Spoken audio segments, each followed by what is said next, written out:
Hello, hello. Hello, hello, hello, hello. Hello. Alright, I think we're live. Stream monitor says I'm live at least. I always have to do like a... I always get worried. Am I actually live? And by am I actually live, I mean, is my mic actually on? Oh jeez. Just listen to this kind of steal my audio really quickly. Hello, hello, hello, hello. Alright, we're live. Hello, hello, hello. Oh, that's me? Goodbye, Audacity. On an unstable bitrate right now. Bit weird. There's my internet name, UN. UN 5G. Gotta get those waves. Anyways, what we're gonna be working on today is more of this stuff. More of the RPG, RTS kind of things. It'll be a fun time. This is what we have so far. It's kind of boring. You know what? In order to make it less boring, let's do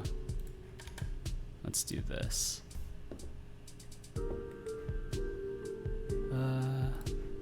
So go into paint.net, my favorite art tool.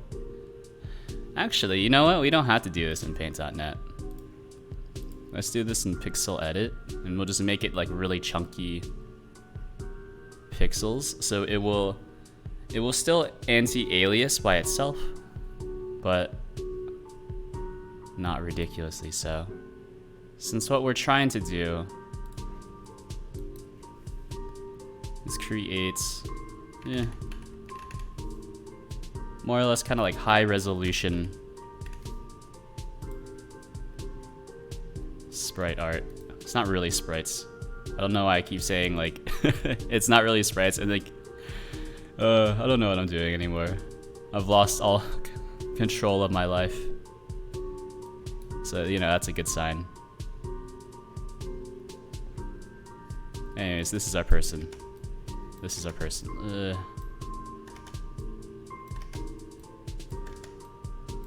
Let's do... is this censored? I can't tell if it's censored or not, but that looks pretty censored. And so we'll loop through this animation. So let's grab this. This will be the onion layer.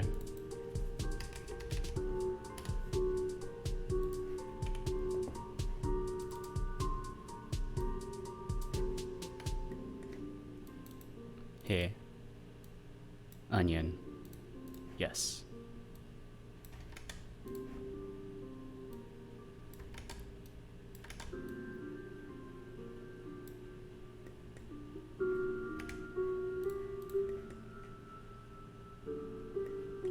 Yeah, let's just do 4. I think 4 is pretty good.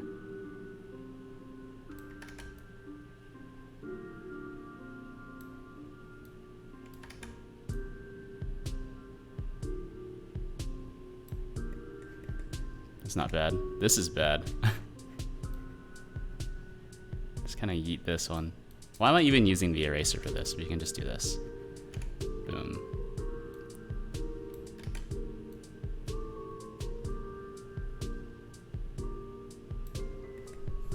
Phenomenal. Okay. So I think this is the line work, yeah. So these are lines. This will be color, spelled in the American way. Ha ha ha.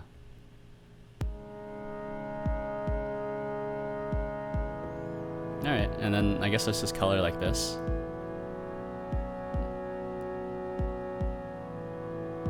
Wow. I like to do them on different layers just so it's easier for me to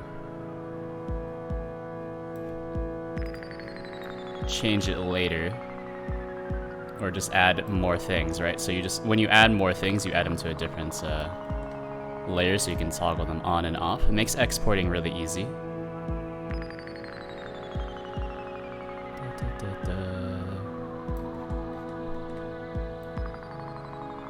It's probably a better way of going about it. Like I could probably do like a like a magic select, then copy onto a different layer, but there's something just more tactile about doing it like this. We all have our own methods of doing things. So these are the basic lines. There's not really anything else I want to do with this, so I think the kind of bigger idea is that I'll just use this one sprite sheet for a lot of the character stuff.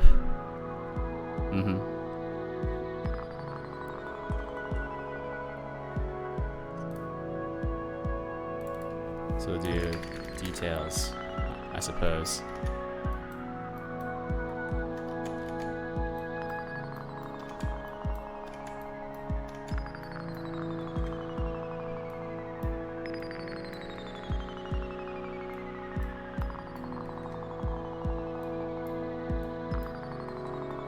Something like that, right? Then we have our one animation here. It's just called, I don't know, default, right? We can scrub through it.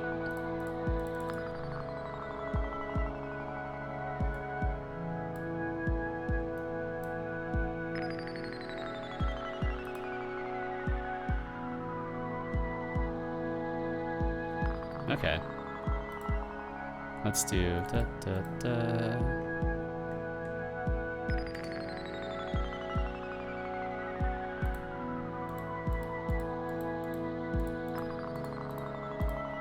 Alright, we can change this one to be or I guess the other ones are actually a bit too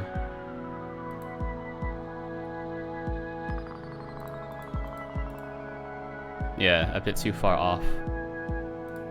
So let's just erase and we can do it. We can try again.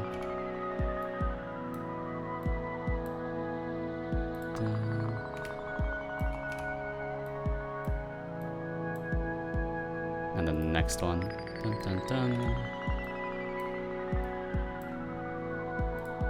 Yeah, there we go. So if we turn off onion. Yeah, okay. How neat.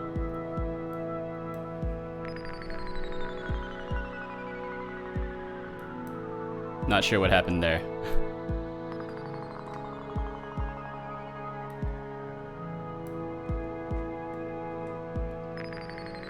Okay, cool. So that's kind of our first thing. Let's save this, drop it into here. So assets, entities.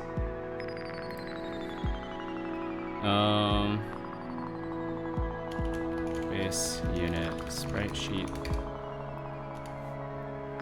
Then we'll just export. Yeah, seems fine. I mean, it's a really big file, but luckily it's something that you only need to import once. And since it also has so many pixels per, you know, per thing, it means it'll, even with like the maps and filtering and whatnot, it won't look too bad, hopefully. That's the plan anyways. Alright, get out of here, shader. I don't want to look at you anymore. Yeah, so these are the textures, but we can do something like add an animation player to every one of them. It's our root node. Alright, so sprites will load in the new sprite sheet that we added here. Animation, so it's 6 by 8, no, 8 by 6. Yeah. So it's a bit smaller now, which is fine. We just need to make this smaller to match. So roughly 52. A nice round number. Then, let's see, let's do just, I don't know, idle animation. It's a good one. So sprites, let's see, frame 0.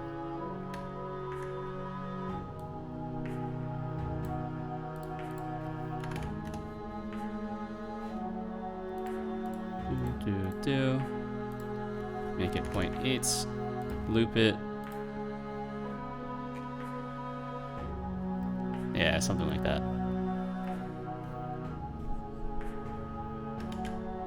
Alright, cool. And then our player unit is now just like a blue tinted version of that. It is very blue though. I don't know if that's a good idea or not. Probably make it less blue. But just a little bit. But these are the base units anyways. So these are changeable. Won't worry too much about it. Yeah. And it should still work if we load it in like so, or if we run it like so. Oh geez, it's so small. Oh, that's cool. I'm not really sure what's going on with the outline there, but I'm into it. Tiny little dudes, actually. Might want to scale them up by like, I think everything is being scaled by, yeah. 0.4, so we just scale it up by this amount. Just half. Oh, did I not save? Why are they so small? So in test level, oh geez, they're so small still. Do they still, did the scaling not propagate? It did propagate.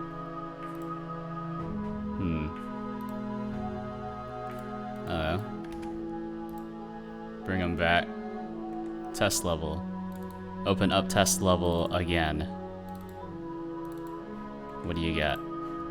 What are your transforms? Oh, your transforms are still all at, whatever that thing is. Alright. Weird. So let's propagate these changes to here. Transform.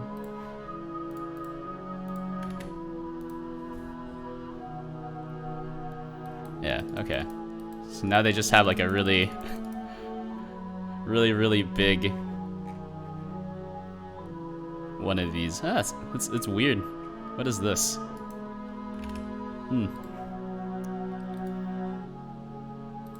Might have to rethink the outline. But in the meantime,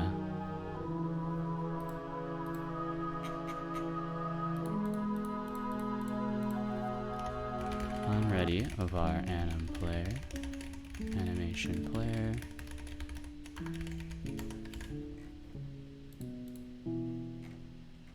All right.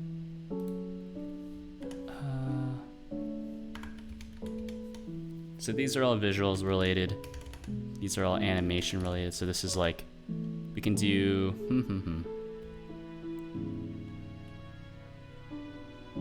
var next animation, next anim, some sort of string, set it equal to idle. And then also anim player, play.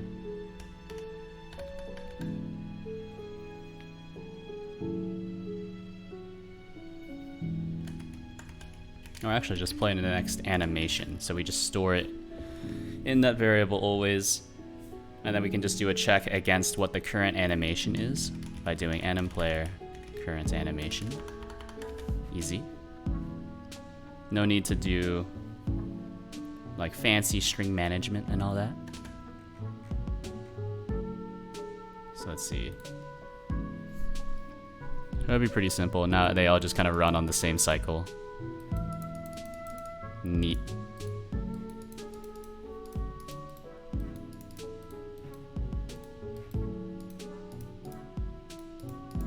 Okay, cool. And let's add one more. So we'll do same 256 by 256. And let's do, I don't know, some sort of weapon. So that, what I'm kind of envisioning is that for each unit, it'll be just here, and then they'll have a connection point on the sprites for, you know, their whatever weapon they have equipped at the time. So pretty easy. This is really easy to do in top-down. It's less easy to do when you're, I guess, kind of doing a perspective view.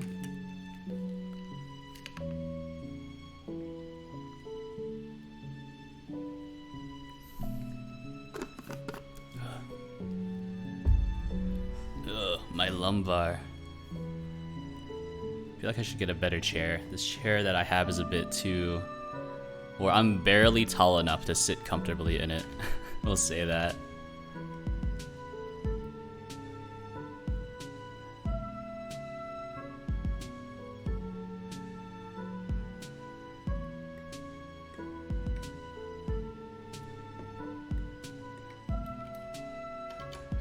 So this is roughly...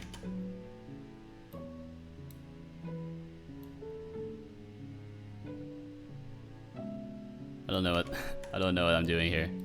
I know what a gun looks like. I'm just deciding to make it weird. Yeah, there we go. Kind of a Glock style weapon. 0-0 upper receiver.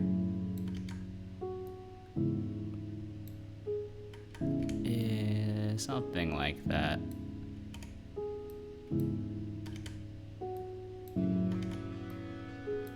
Big trigger thingy, because why not? There we go. So that's our lines. Let's add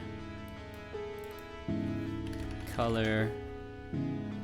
And then detail.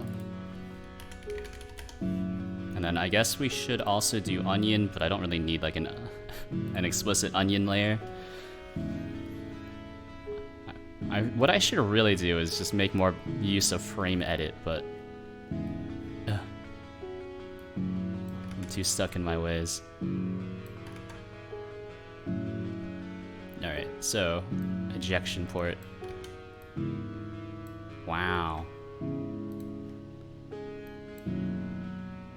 Front sight, back sight, or back sight, front sight.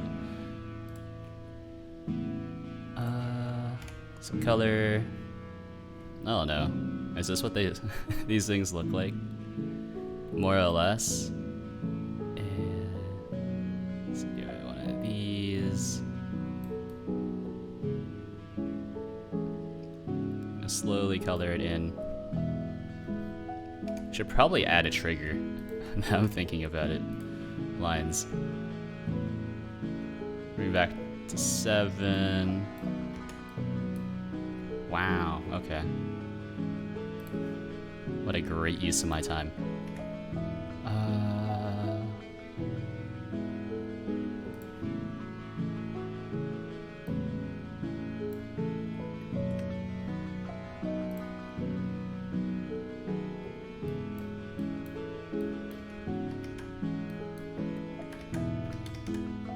Something like this.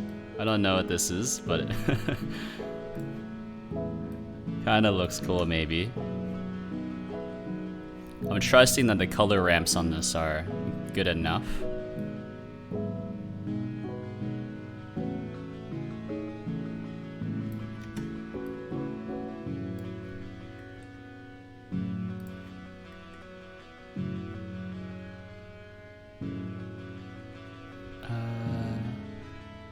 Back down to 7.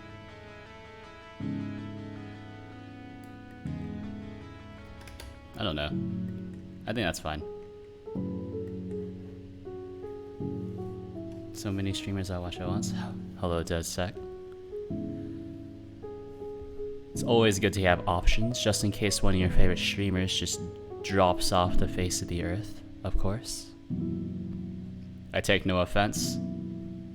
Just know this, you have made an enemy for life.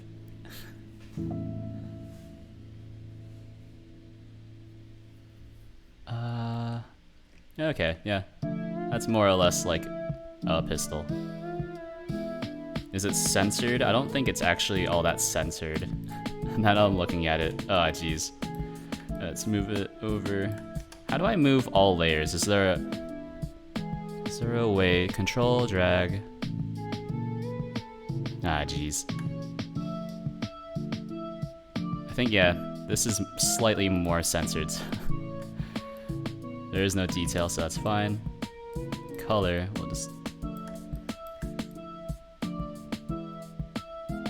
very carefully move it over.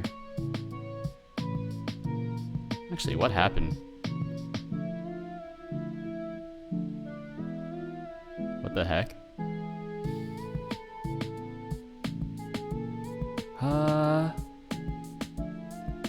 Did I color this in such a way that it's they don't match perfectly? Hey, could you shift click all the layers to select them and then move it? Oh baby. That's what I keep you around for, Twitch chat. Shift click. Select. Is this how this works, or this? I think this just adds to the existing selection. I don't think this moves all the layers. Let me see. Maybe I didn't read this properly. Shift to add, Alt to subtract, right? Control to transform selection, Alt to transform a copy. No. Drag selection to move it. Double click to select a tile. It doesn't really matter. I know you can do this. Maybe not. Whatever. This is good enough for now. I'm not trying to get too fancy with it. Developer art, yada yada. So this is, we'll put this in weapons, plural.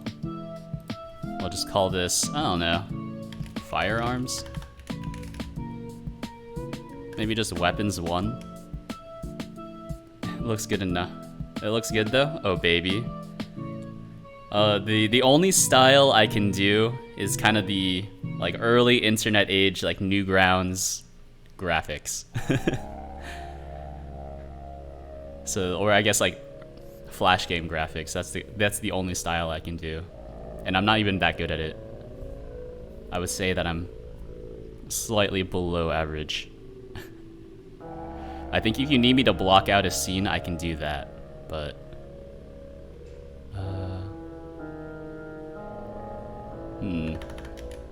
we just do weapons and just have every single weapon on this page.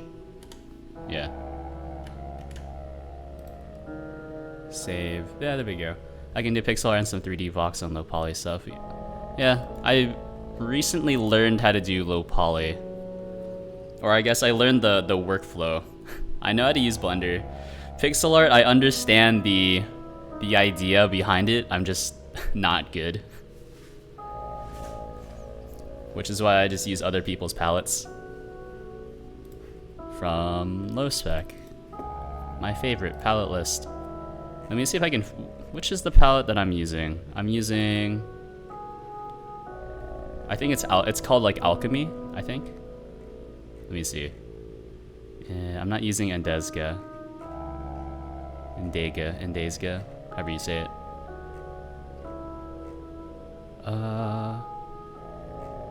Let me see. I used to know which one it is. It just, do I just have it called here? Yeah, oh no, it's called Resurrect 64. Haha. ASE sprite is really helpful for pixel art. Yeah, I mean I don't know.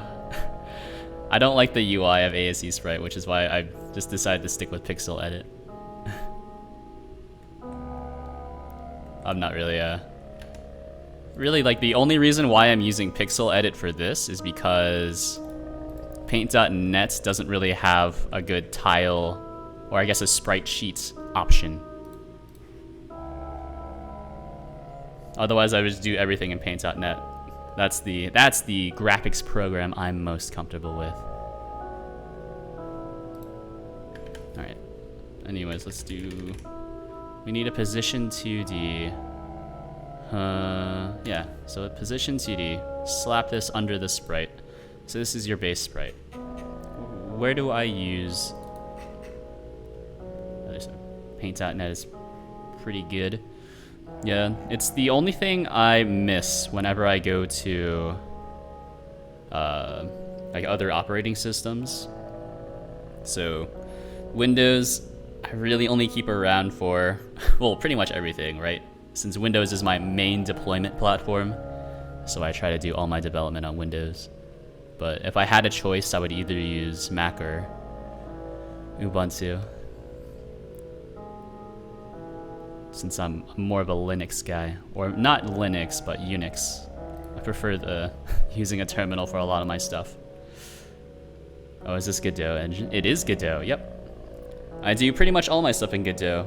So like the stream overlay that you see on screen, that is also in Godot and open source, along with this face tracker, also done in Godot, also open source. So just kind of, I write like a lot of stuff in Godot. Because I like the flexibility that Godot gives you in terms of, I guess, implementation. Because the first language I ever learned was Python. And so GDScript is kind of a natural fit. And then if you need more performance, then you can hook into C# or Rust or C++ or whatever. I use it once, didn't understand how nodes work, and went back to Unity. Not it. Nah, I gotcha. Yeah, it's I don't know. In terms of game engines, you can probably track it. Like I went from GameMaker 8 to Unity to Unreal to GameMaker Studio 2, then to Godot. So I think it's really just finding the workflow that fits for you.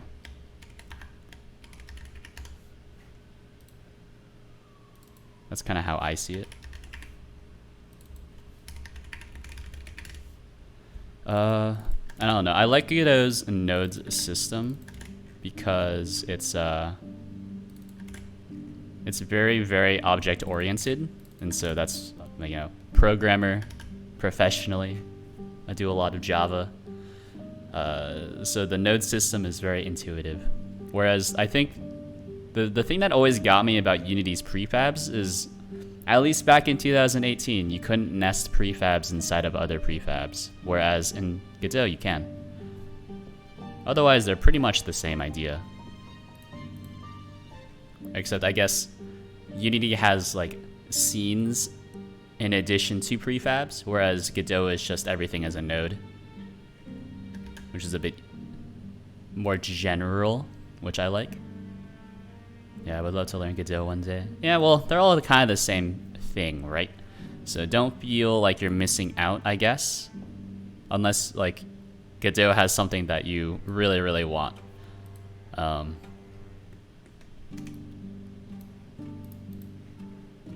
don't know. You know, I think it's more important to learn, I guess, the general idea behind game dev, because once you know how to do game dev in one engine, it kind of just transfers over, you know? It transfers over to a lot of other engines. So like physics stuff, most engines have the idea of a static body, a physics body, and a rigid body. Or did I say a static body, kinematic body, and rigid body? And so once you learn how those work, it's easy to just apply that concept to every single engine. Yeah, I agree with that. Thank you, thank you. This is weapon mounts. All right, so the idea here is that we'll do something like this. And like this, I mean, let's make it a sprite, I suppose. And we'll call this base weapon, and we'll just do big inheritance chains.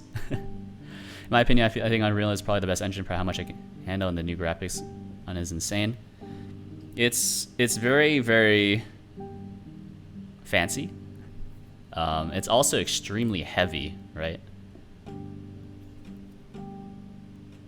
So, I mean, if your project is going to be in 3D and you have the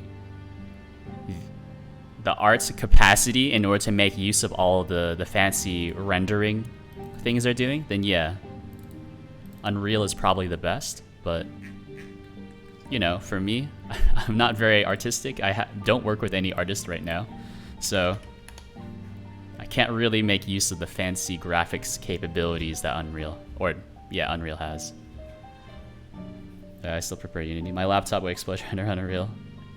Yeah, I'm actually streaming on a laptop as well. It's a razor, to be fair, with a built-in 2060, but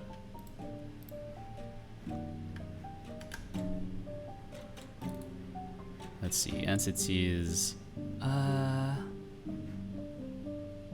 Yeah, I like having all my base stuff at the root level, but we can change this around later.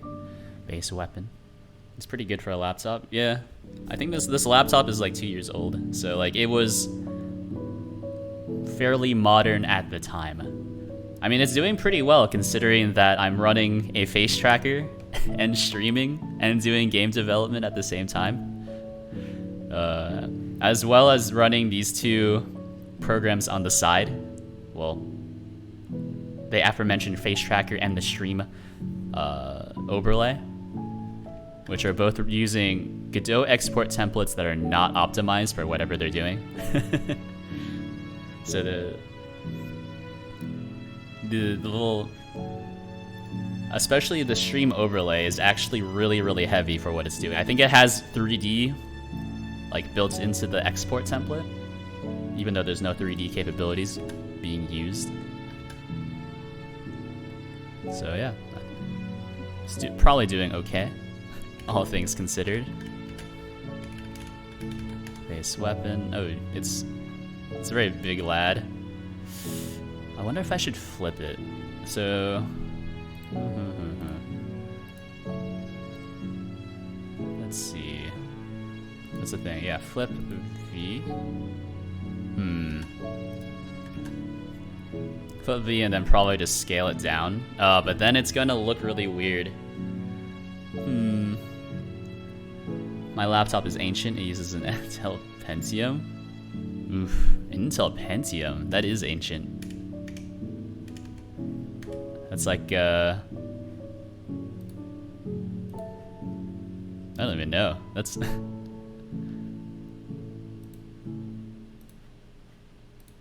That's really old though. I can tell you that for free.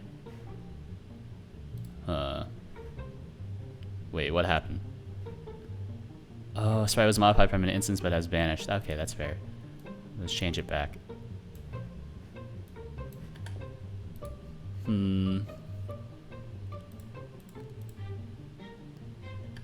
Save that. Move the weapon mounts outside of the sprites, probably. Yeah, since it's top down, it doesn't matter where we put the weapon mount, just that we have an offset for the weapon. So mount it like that, so they just have like a big weapon floating like that. Well, let's float it like this. Why not? And have it float on the side. But Intel Pentium, that would put your laptop at about 2004. 2004? Was I close?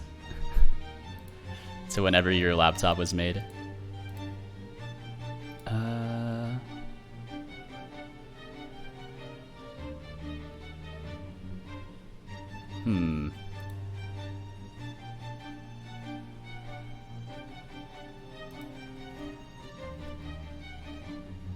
Actually, I'm thinking about it now. Does this make sense to do? Could have the gun as an arm. That's I'm more thinking like, maybe you should just display under it. I don't know how. Okay, yeah, that's probably a bit better. So you just have a gun arm, and it kind of displays inside of the model as well. Or not really the model. Been working with too much 3D recently. So yeah, just move this inside. Oh, okay, there we go. Hold it gangster style. Oh, and you know what? We can do this.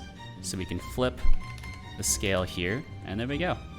So then all weapons display in the correct orientation when we look at it by itself, but when displayed on the model, we flip them horizontally.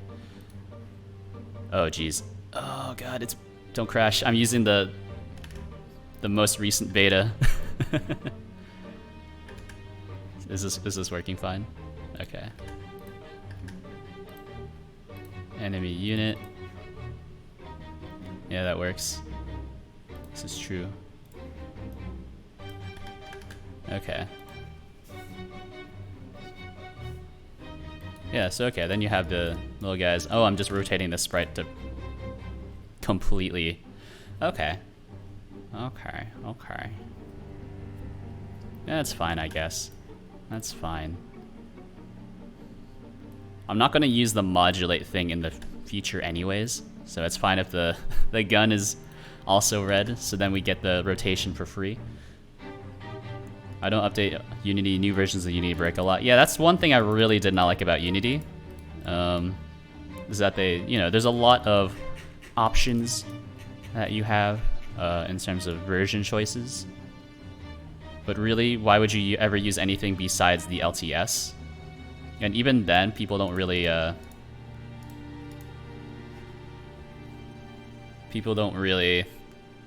use the latest LTS versions. So for example, when I was still doing game development in Unity, it was recommended at the time to use Unity's new input modules, but I couldn't find any documentation on how to use it.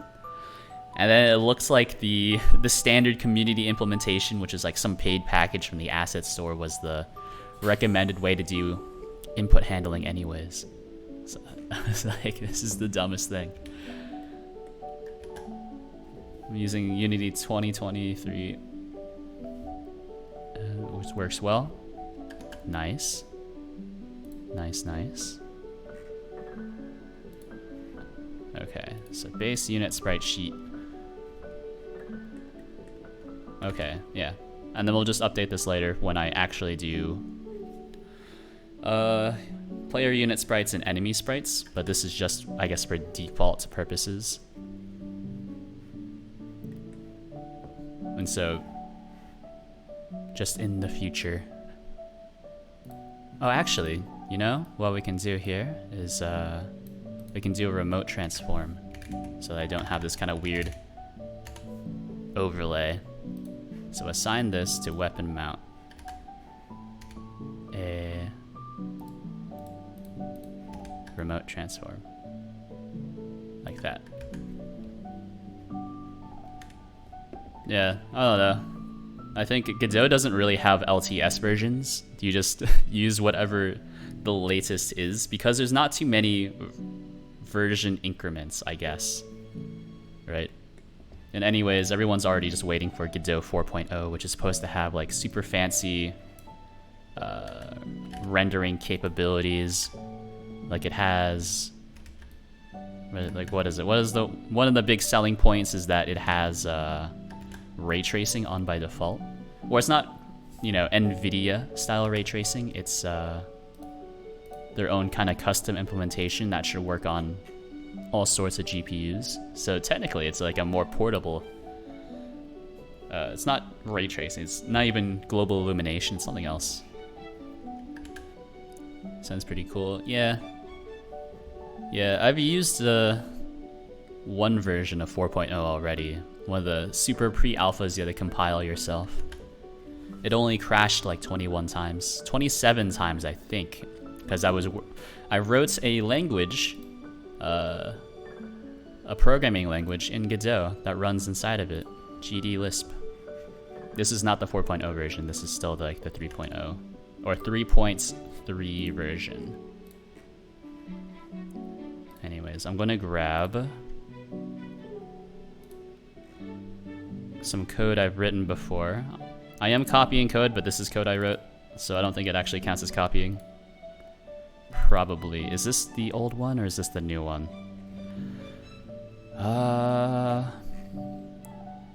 Switch state now. I think this is the new one.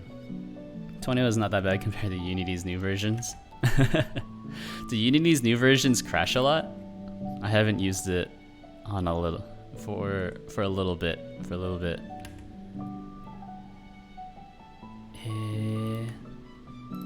What's the project I'm looking for? I have a better project somewhere.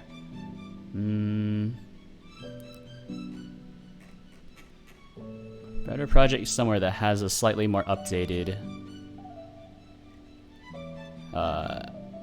FSM system. Is this it? No, this is not it. I have too much stuff. Is it this one? Does this one have my FSM? No. Is it this one? Is it you? Probably not. Alright, let's just go here, copy all of this stuff from FSM. Nope. My friend has 72 crashes. It's not so bad. Could be worse. Could be 73 crashes.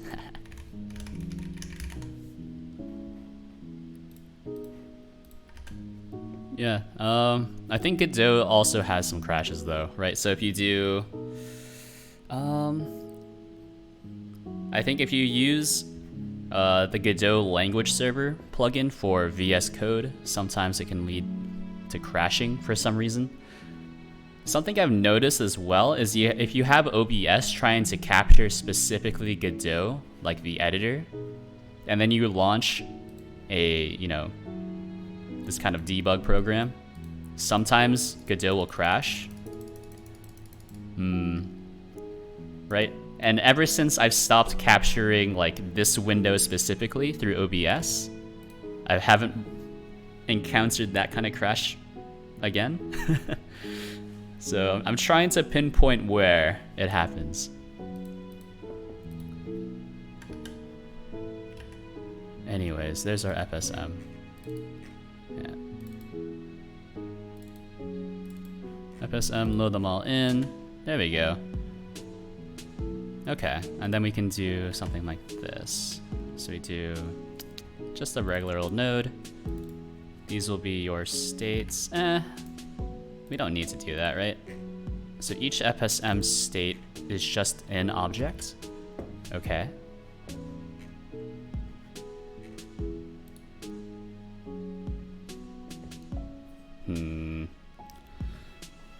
So let me see.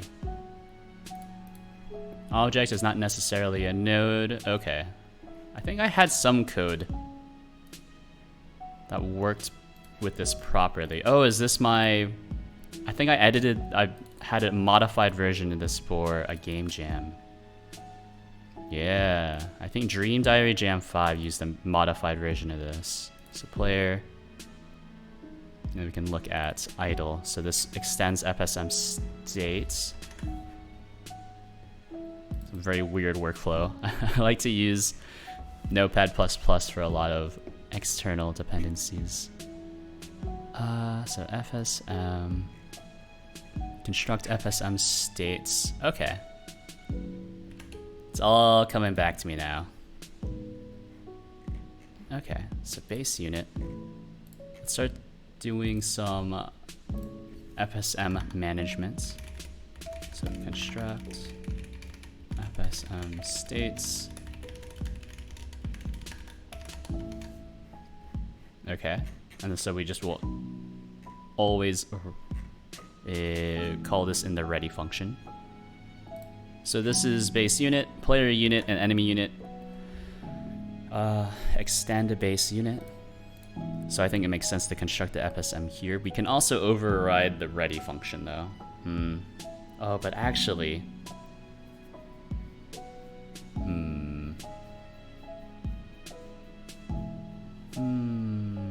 Actually, I think this is fine.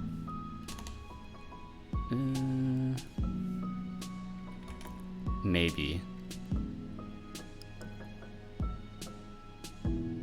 Far idle.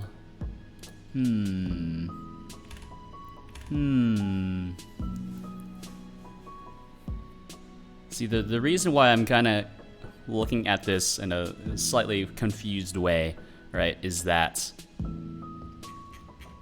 in this code here, this was like the lowest points, the farthest points in the inheritance tree, whereas here, my inheritance tree, this is the base unit.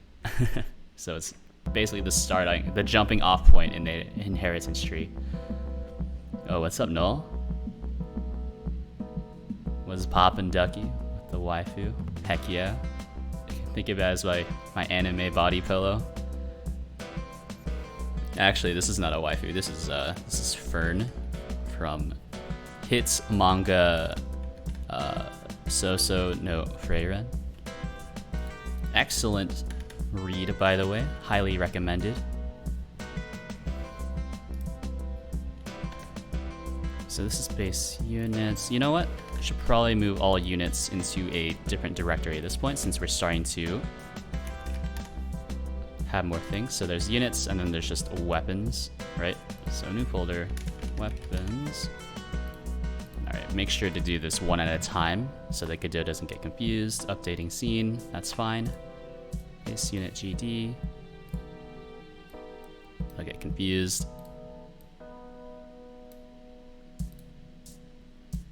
Oof. Face unit, enemy unit, player unit, GD. We're playing some KSP. Have you heard it? Yeah, Kerbal Space Program. Very familiar with Kerbal Space Program. I played it a long time ago, though. I think it was... the last time I played Kerbal Space Program was when space planes were just added. So I'm not sure where Kerbal Space Program is now. I don't really have the patience to play those kind of games anymore, though. The kind of arcade simulator type. I'm starting to read Chainsaw Man. I hear Chainsaw Man is dope. I hear it's good. I need to get on that. Let's add a new script. We'll call this one, yeah, just idle. Idle. Yeah, idle state. Because that's pretty easy. What is it about rocket science? It's fairly realistic too. Yeah.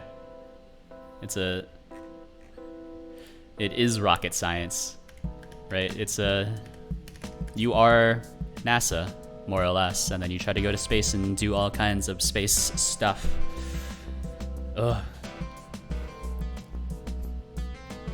I don't know, man. Just put struts on everything. That's what I do. When in doubt, add more struts. Var idle. FSM state. The best way to learn is learn through failure. That's pretty much everything, though, right? IMO. You know. Game dev. Best way to learn is through failure, etc., etc. Load. Oh, just instantiate it as new, and we can assume that's going to be an FSM state. It's unable to give me a type reference, but we're basically casting at this point. Casting. Would wait until KSP2 in 20. Nah, just buy it now, right? It's often on sale, so I think I would wait for a sale if you want to buy a Kerbal Space Program. Isn't it often on sale? I feel like I've seen it in a Humble Bundle before. But I might be lying to you.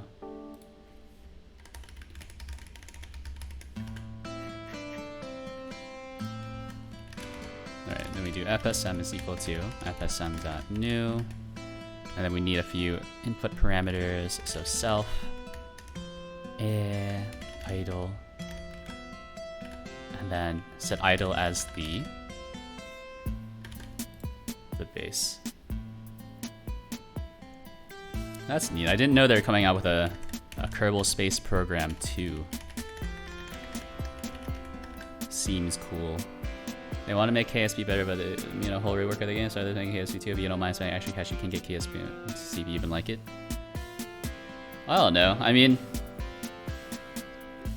so the way I see like buying sequels that are coming out in a while is that like the sequel might not be better, right? So you can think of your investment now into KSP 1 as you have gotten the best version of this game that's out right now, because the KSP 2 is probably going to have some bugs, be unoptimized, and they'll update it to fit user feedback, right?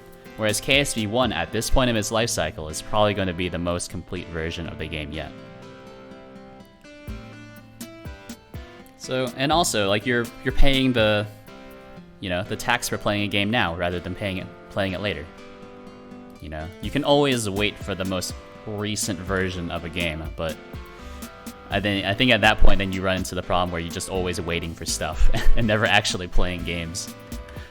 So if you have the means, then you should get it now.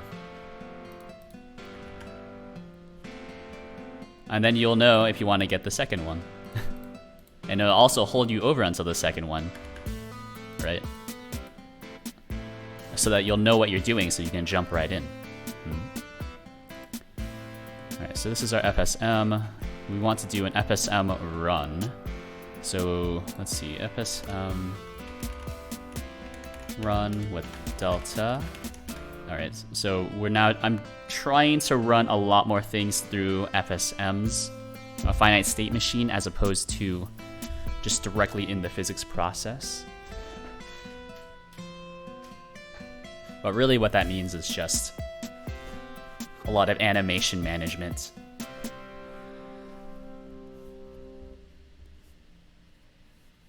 I got nearly 600 hours in Balloons TD6. Yo, Balloons is super dope. Don't let anyone tell you otherwise.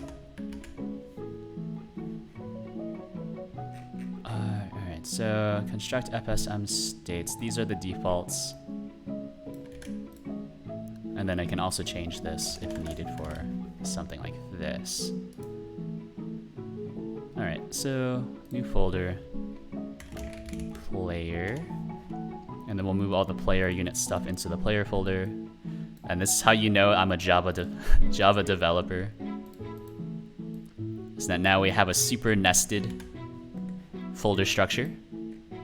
Oh baby, and we'll do the same thing for enemies as well. I don't know, organizing everything into folders is cathartic almost for me. I don't know why. Okay, this scene in a nutshell is basically accidentally purposely learn rocket science and its prerequisites.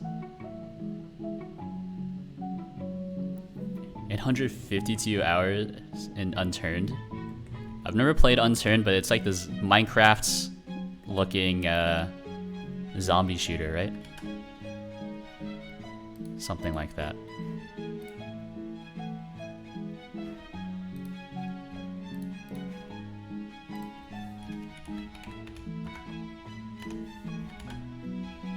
Yeah, the folder ladder. Yeah, well, I suppose it depends on who you talk to, right? If you are, I guess, a more modern developer, or it's just someone who doesn't do Java developing for a living, this is actually not how most people recommend you do folder structure. Some people prefer to just have, you have the one folder called units, and then just have all your files live in there. Some people like to break it down folder by folder. So everything has its own folder. I think I've come around to the idea that you just have one folder with a lot of things inside of it. Although, in this case, I think I'm going to have a lot more subcategories, so it's better to split them up. Yeah, wait, I love the nesting. I think people are starting to come back around to unnesting things. Because also, it is possible to have too many folder nestings, or folders that are too nested. And especially for interpreted languages, I don't think you usually want to nest your stuff too deeply, especially if you're loading things on the fly, since you do have to run through. It's a very micro optimization, but it's something to consider. I don't think I've ever tried Java. Java is like it's the brown standard for languages. I think C# is pretty similar though. Actually, I've never really done a professional C# project, but I shouldn't say that. But I know Java encourages this kind of folder nesting. Python doesn't, Golang doesn't, Rust doesn't, C# and C do not encourage super folder nesting either. So these are our states. Okay, so in base unit, let's do one more thing. So we'll have an area, 2D, and we'll do a collision shape. Organize it like I got folder for separate things. Where on my platform, I got folder for scripts, scenes, animations, prepass, writes, scenes. You have a few repeated things there, but I'm picking up what you're putting down. I got you. Alright, so this is your detection area, I suppose. So anything that falls into this zone is considered detected. Let's see. Yeah. I think it's good practice to separate out your art assets from your game assets for sure. Yeah. And then after that, I think everyone just has their own thing that they like to do. Like, for example, I like to do something like this. So it's a really simple folder structure. So you have your art assets in assets. You have just random utilities and utils. Then I separate things out into levels and then entities, which populate levels. And so levels don't usually have like too much scripting in them, right? You just have like the one level scripts that kind of manages like building, initializing the level, and then tearing down the level. Everything else is just an entity. And that's what works for me. Some people like to do it, so I suppose like you've done it. You have your animations all in one folder, sprites all in another folder, scripts in another folder. But I think it's better to, I don't know. I like to pack things together. Otherwise, you need to, keep clicking across folders in order to find stuff. So this is the detection area. It doesn't really matter which order it's in, but we'll do it anyways. So let's see, on ready var. It's called detection area, some sort of area 2D. And there we go. So everything will probably do connect to this callback. So let's see. On body on, I suppose, detected, I suppose. So this is some sort of body node, uptype node.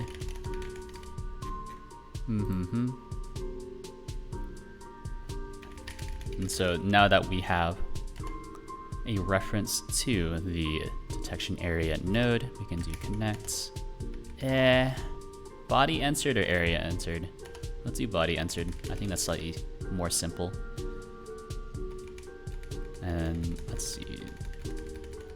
Oh, you're not going to give me the function, huh? All right, that's cool. On detected, on detected.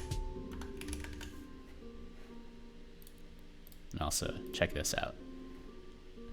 I can make the little people jump. Oh, by the way, thanks for the follow, the real Brad. Just noticed. Appreciate it. I don't really have that functionality built into my stream overlay just yet, but we're working on it.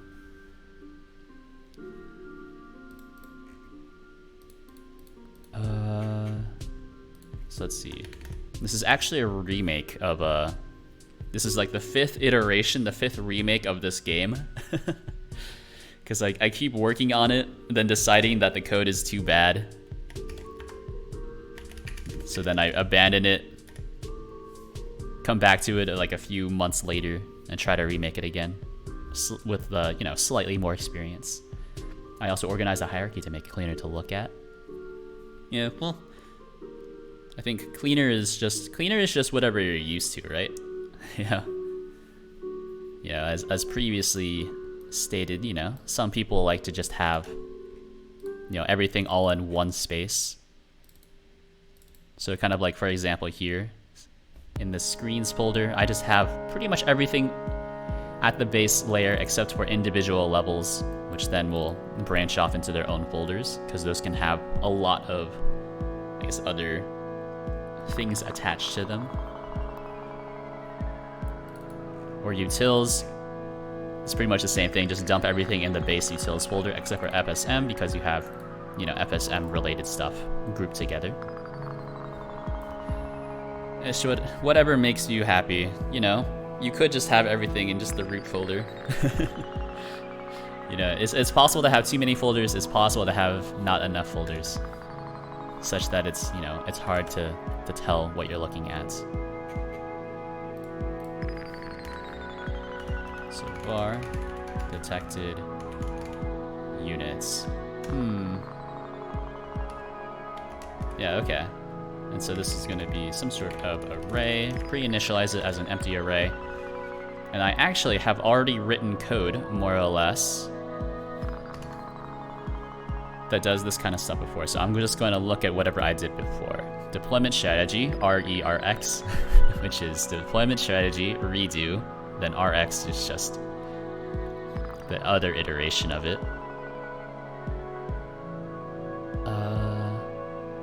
So let's see, I have, it's in entities, player units, there's the base player unit. How does my detection algorithm work? Oh, I remember.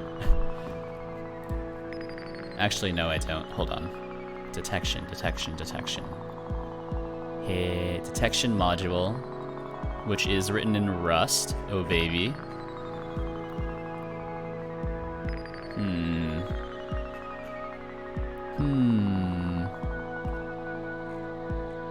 How does this work?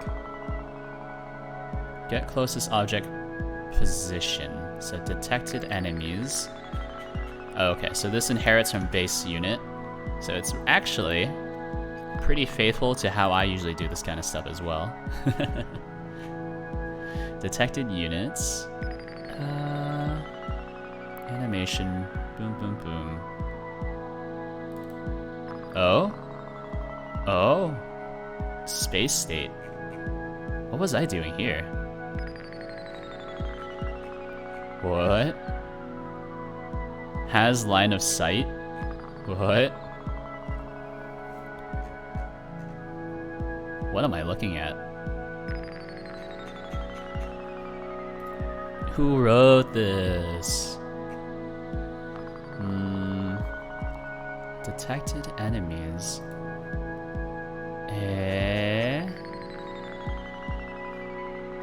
Where do I set detected enemies? On detection circle. Oh, okay. So body is in group. Okay. Nice. And that's actually pretty easy because I can do that's pretty much the same code, yeah. If body is in group game manager enemy group, then detected units. Well, we should do detected enemies actually. So detected enemies, because there's a difference between detected enemies and detected I guess friends. We'll append whatever this is, and then probably just rewrite my Rust code back into GD scripts. But it's okay, detection RS, oh baby. Look at this. This is gross. Get closest object position. Ugh. Compile languages. Always a lot of fun. Let's see. Owner, try to... I don't think this code is valid anymore anyways. Let's see. So... basically, we'll loop through the list. Then let distance equal whatever that is.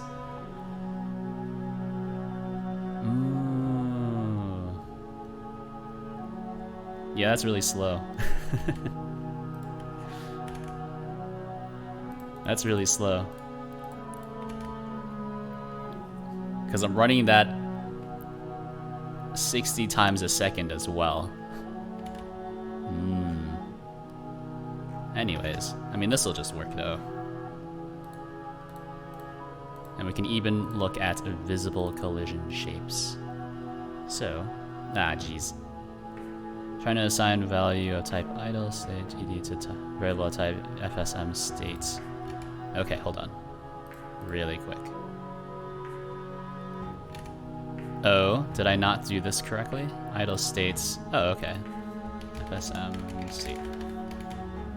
There's not too much inside of that right now, but we do need to implement these things.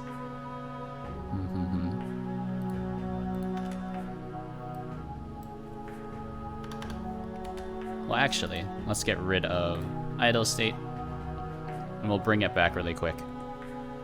And So units, new scripts, use this, fsm state, script template, we'll call this idle state.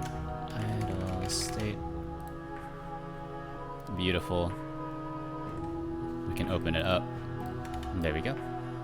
Idle state and then like attack state, I guess. Well, really just doing a lot of this as setup anyways. So undetected. Okay, wait. We should call this on body. Enter. On body. Enter. Detection.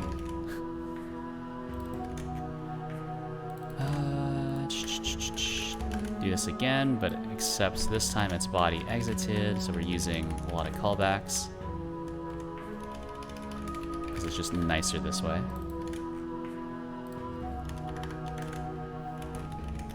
Func, body node.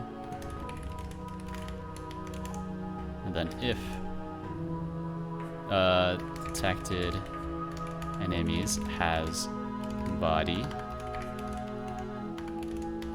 then detected enemies remove body. Actually, can't I just do like a blind remove and it'll just work? Or a blind erase? Let me check.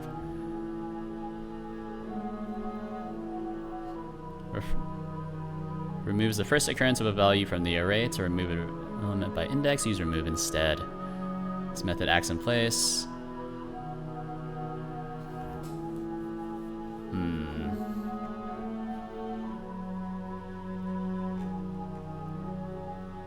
Okay. Oh, it's only pop or push that are like kind of like null safe. That's fine.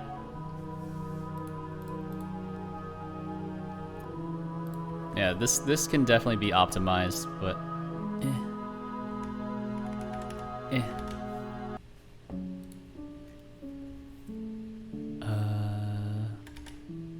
So I mean, this should just work though, right? Hopefully. We can still load in. Oh baby, we can still load in. And then we can check our debug stuff. So player unit, I'm pretty sure this is player unit 1. It's currently selected. Detected enemies size 0. So that's a good sign.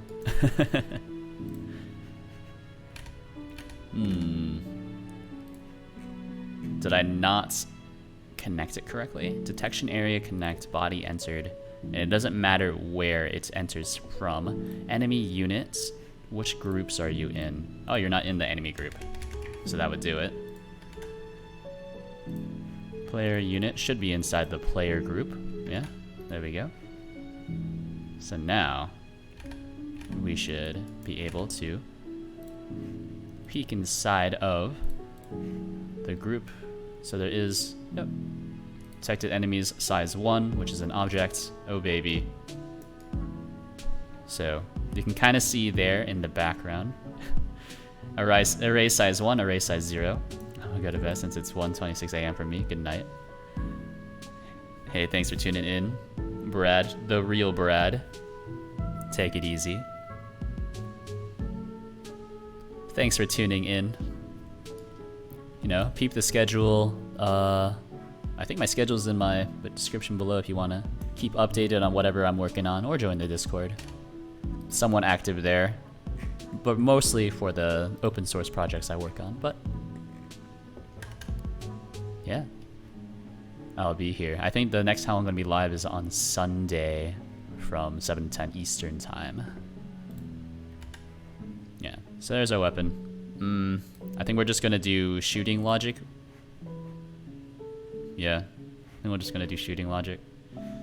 So weapons. And then we'll have, I guess a bullet sprite. It's not really a sprite since they're so big. Let's create a new one. Just creating like lots and lots of really big, I guess, image atlases. I'm using these like atlases, not really sprite sheets, but that's fine. It's acceptable.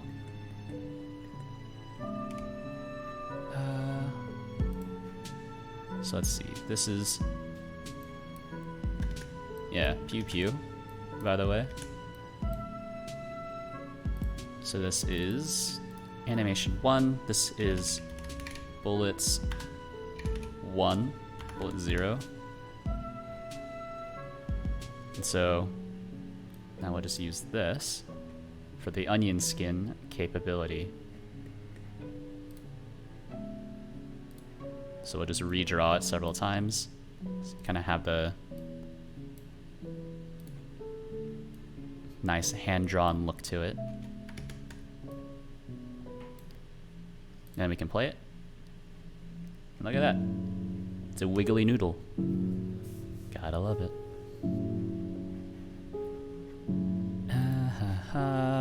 Let's do this.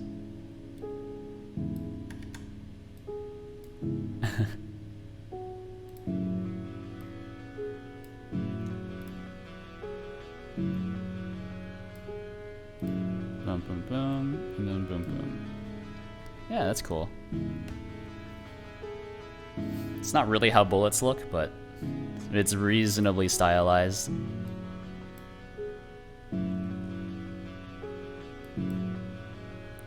Okay, so it's bullet 0, and then we can just select one at random, more or less.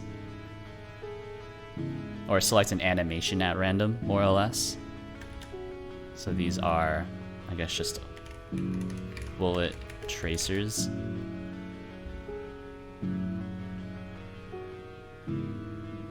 Yeah, I suppose, yeah, tracers, why not? And I'll just use the same few. Let's get a bullet 1 in here. Bullet 1. Base tile is 4 with length 4. And then we can do the same thing here. So we'll draw more or less the same thing. Let's draw it here so I can get... Yeah. Boom, boom. This one's a little weird. The weird wiggle in it. Because my hands are super unsteady. Oh, and you know what? We can change the color. We can make this red. Ooh, look at that. It really pops. Is there a hotkey for toggling this? Oh, period.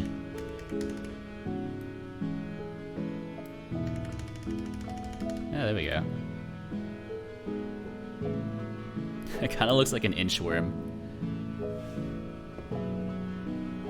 Yeah.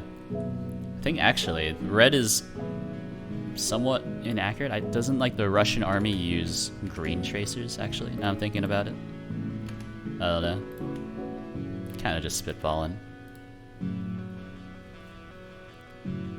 Yeah, okay, but I think weapons should just be their own kind of files, maybe, and then base units will just generate their own, I guess, bullet tracers. Let's go to sprites. And this will just be regular tracer. No relation to Overwatch character of the same name. Bullet tracers. Let's do some sort of animation, so it'll be a 6x8. I mean 8x6. Oh no, they're slightly off. Yeah, they're all slightly off. Okay, we can do this. So this is regular tracer, regular tracer. Slap it into here, and then just kind of,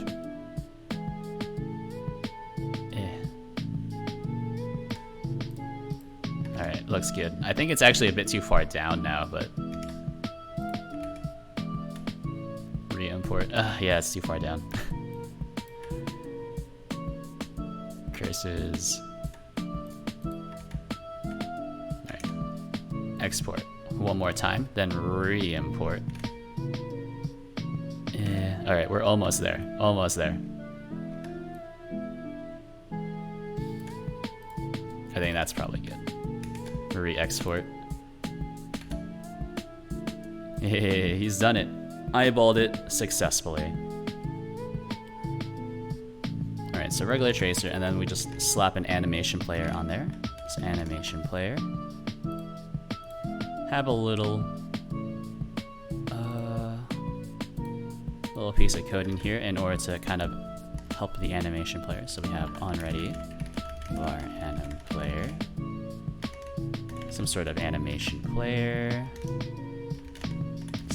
Kind of just gave up on typing it out in the middle of that,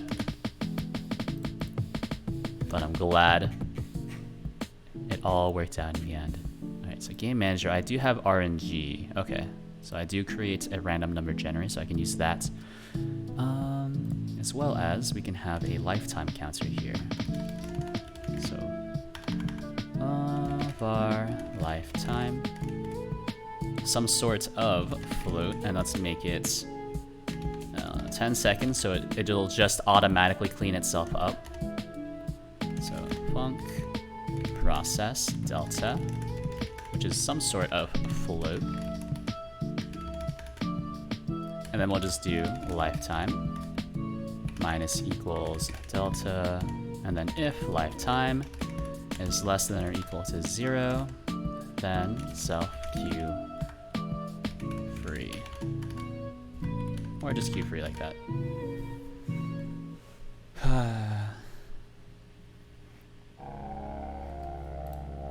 All right, so animation player we'll have to have make me a duck. Oof. You tried. You tried. It was a good try now. Try again tomorrow. Actually, tomorrow is Friday. Try again Sunday. Oh, man.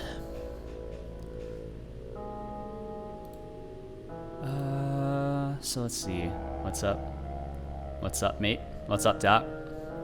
What's up, Doc? Not much. Not much. My body is just getting increasingly bruised, battered, and sore. Because I've started doing weightlifting again. Even though I picked a horrible time to start weightlifting again, by the way, because of the increase in the Delta variant wherever I'm at. Our RNG number is equal to. But yeah, no, like, oh no, man.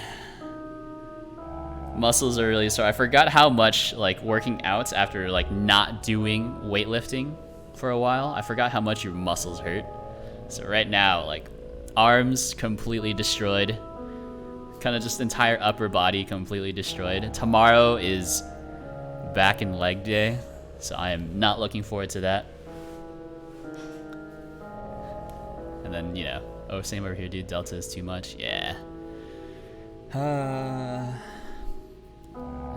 I blame the anti-vaxxers, along with all the crazy people who are like. Did you see the news that there was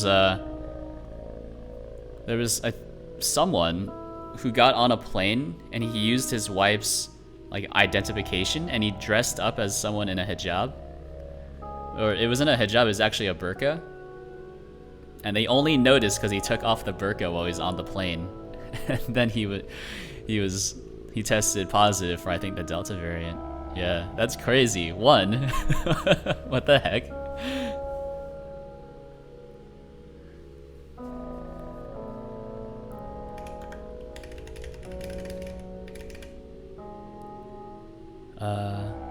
Sydney had a lockdown protest. That's crazy. Yeah, no, my city, Atlanta,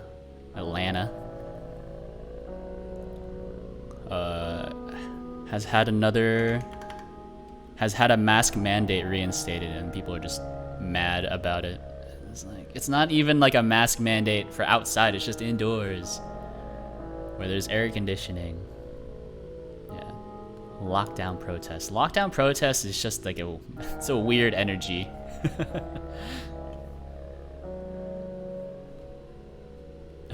So this is random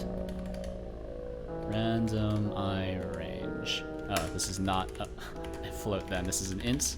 So random I range from 0 to however many weapons there are, I suppose. From 0 to 1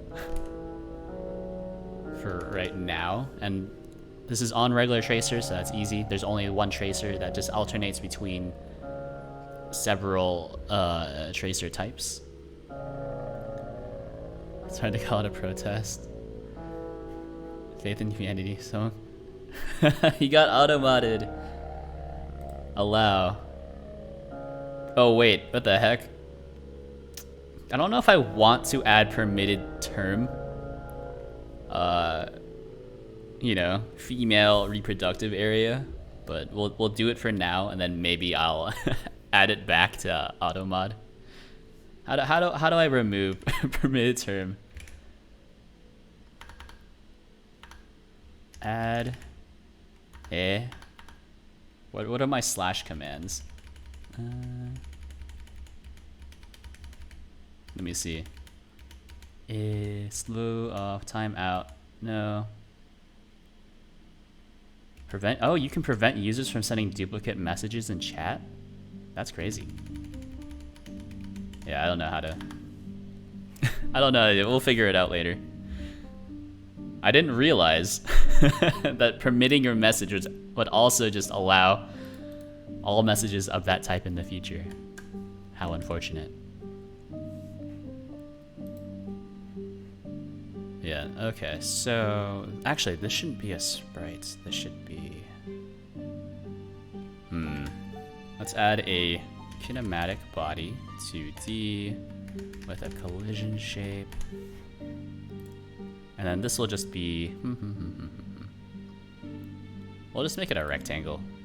That's the simplest one. And then we'll make this the new scene root. Change the script. This now inherits from kinematic body 2D. So this is now just a sprite. Regular tracer. Change this back to sprite. Reparent this animation play. Oh geez, it got really slow there. Ooh, still really slow. Oh, what the heck? Huh? I'm clicking. Huh? Okay. Alright, that was weird. It wasn't really visible, but like, Godot froze for a few seconds there, multiple times. Because I was clicking and dragging. Weird. Alright, but this is the tracer. Pew pew pew. All that fun stuff.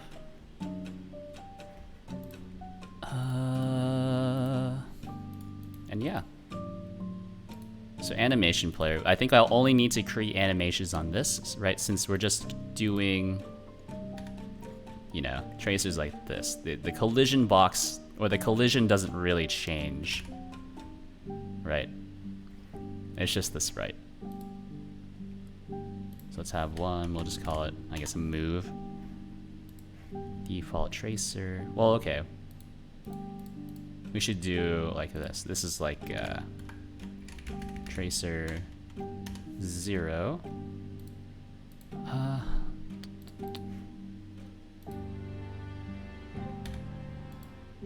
Alright. Boom. One of these. Not here though. Oh geez. Probably just one apart, right? 2, 3, 4. So it will be 0.4 long, and we'll just loop. Neat. Alright, so that's tracer 0. Let's duplicate this. This is tracer 0 copy, aka tracer 1. We won't use any of these. And you might be asking, is this a waste? And I'll tell you, probably. Probably was a waste to do it like that. But it's too late now. Alright, so we generate a random integer on ready, and then we'll just do a match. Match. Actually, we don't need to store it in a variable, we can just use it directly here. So, 0 if 0, then anim player will play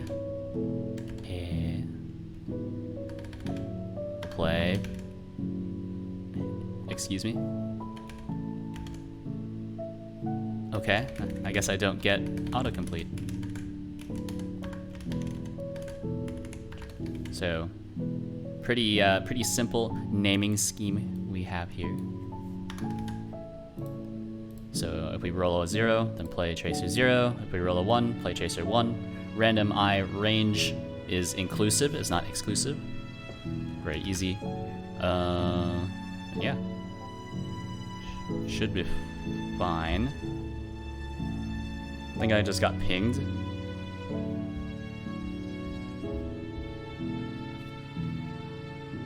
If you're... What the heck?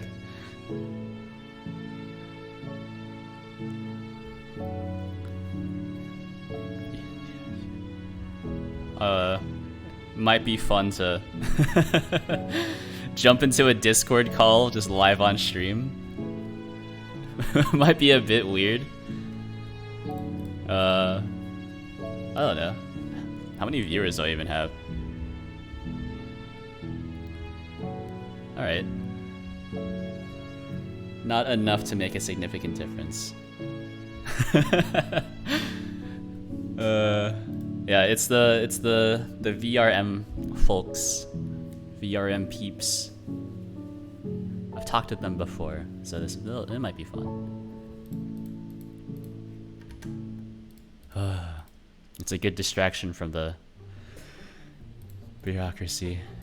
My day-to-day is quickly devolving into just more and more paperwork. So I'm starting to dread going into work more and more, and looking forward to just working on this kind of stuff. Yeah, I haven't actually touched any code in a while. You know what I did get done in the past 2 days? I read through an entire book of, it's called the SDLC, but it's not actually software development lifecycle. It's like the client's own like security process. And so we need to figure out which one we're gonna do because we don't have a project manager assigned yet, so. And I'm the lowest level person on the team, aka the only person on the team besides the architect. So I'm also automatically the business analyst. So it was a fun. It's like a 102-page document, and I had to go through each one. And did you know that there's just like it goes through like a waterfall process, agile process, and iterative process. We're going with agile and iterative, and there's just super minute details between the two for regulatory compliance. I'm dying. Anyways, that's pretty much what I was trained to do in school. Good times. Started a new project. New major service that's going to replace a lot of super old code.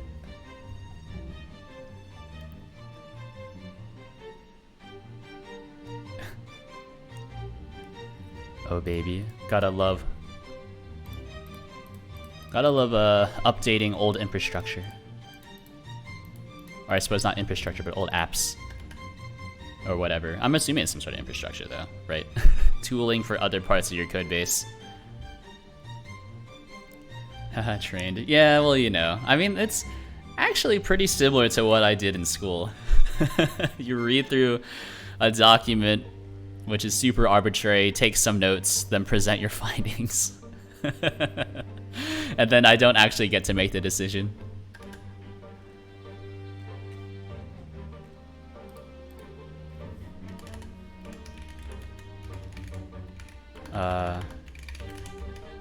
Punk attack. At, I don't know, position, some sort of vector too.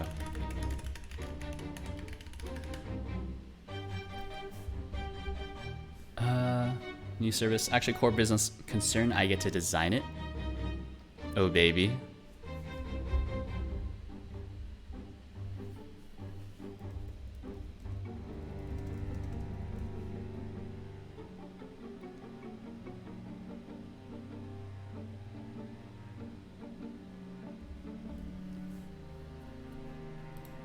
Must be nice getting to design your own your own stuff. Are you? Does that make you the software architect then? It's fun, but hoping I don't mess up. Very true. Very true. I think I have made some. And the very few pieces of software I've designed, they are not the greatest. I'll tell you that. That's because they were mostly meant to be like scripting things, and then the client was like, "I love it. Let's expand upon it." I was like, "Oh God, this is meant to be like 100-line script, and now you want to expand upon it?" I guess it does. Yeah, but I've never gotten to design a core business concern thingy. So basically, design at gunpoint. Yeah, you know. Could be worse, I suppose. Alright, so attack timer. Let's do, yeah, some sort of timer. So on attack timer, timeout.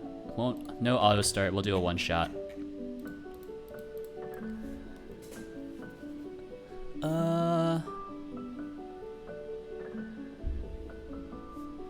I don't know. How do I want to do this?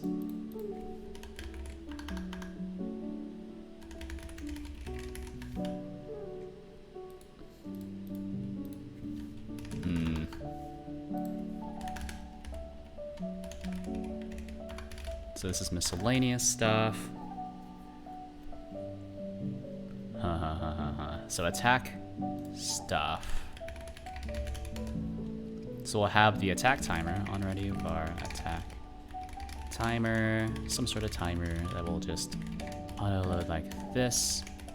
And usually I would make this a constant, but it's not a constant, since I think this will actually change based on the weapon that you equip. And I think that's pretty easy to do, especially with the design that I'm considering. So attack delay.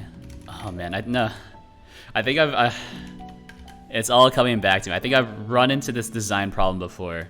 So there's attack delay, and then there's like firing delay as well. So there's the delay between each attack, and then also the delay between firing as well. So I think I might have to account for that, or that might just be overthinking it and then just assume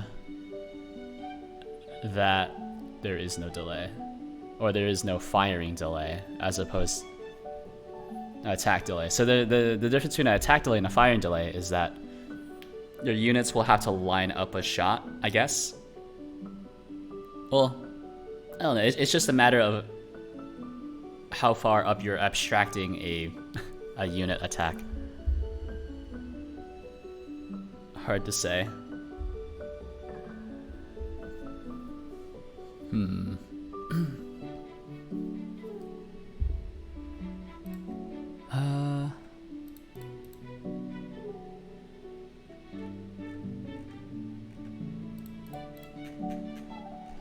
Okay, well, let's just operate off the principle, or off the idea that this is probably good enough right now. Okay. So, I don't have any of the FSM stuff set up right now, but I just have this kind of stub here. Actually, I should take out this stub, because it doesn't do anything.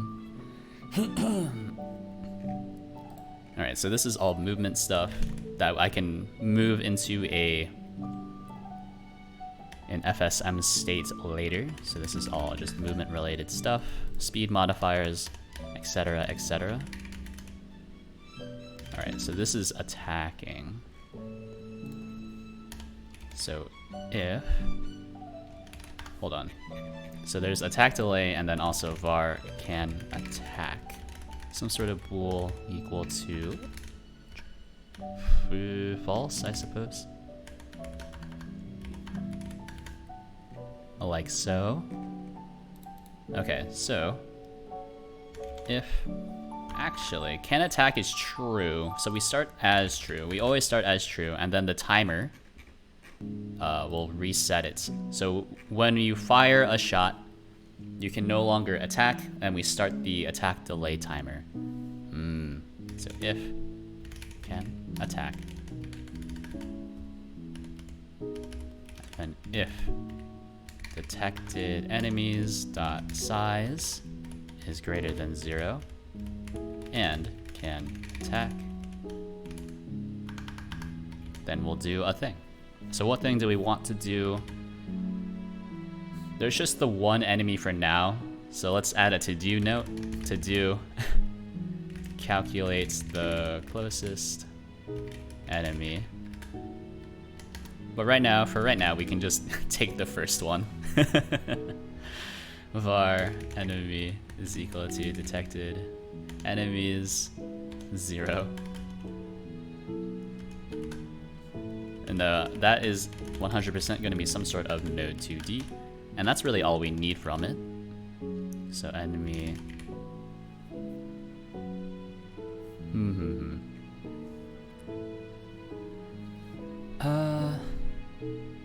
Enemy.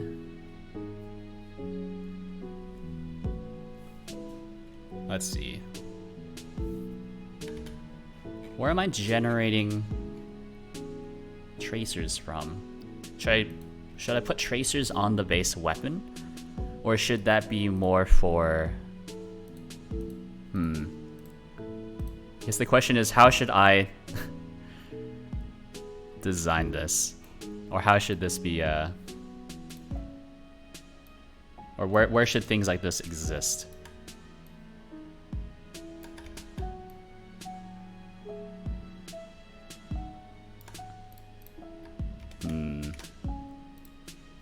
Where should the data be stored? This is the portion of software design I always kind of fail at. Unfortunately. Because I think my favorite way of organizing most software is just dump everything in one place and then reorganize as needed. And so I actively try to prevent myself from doing that. However, it's not the easiest thing to do.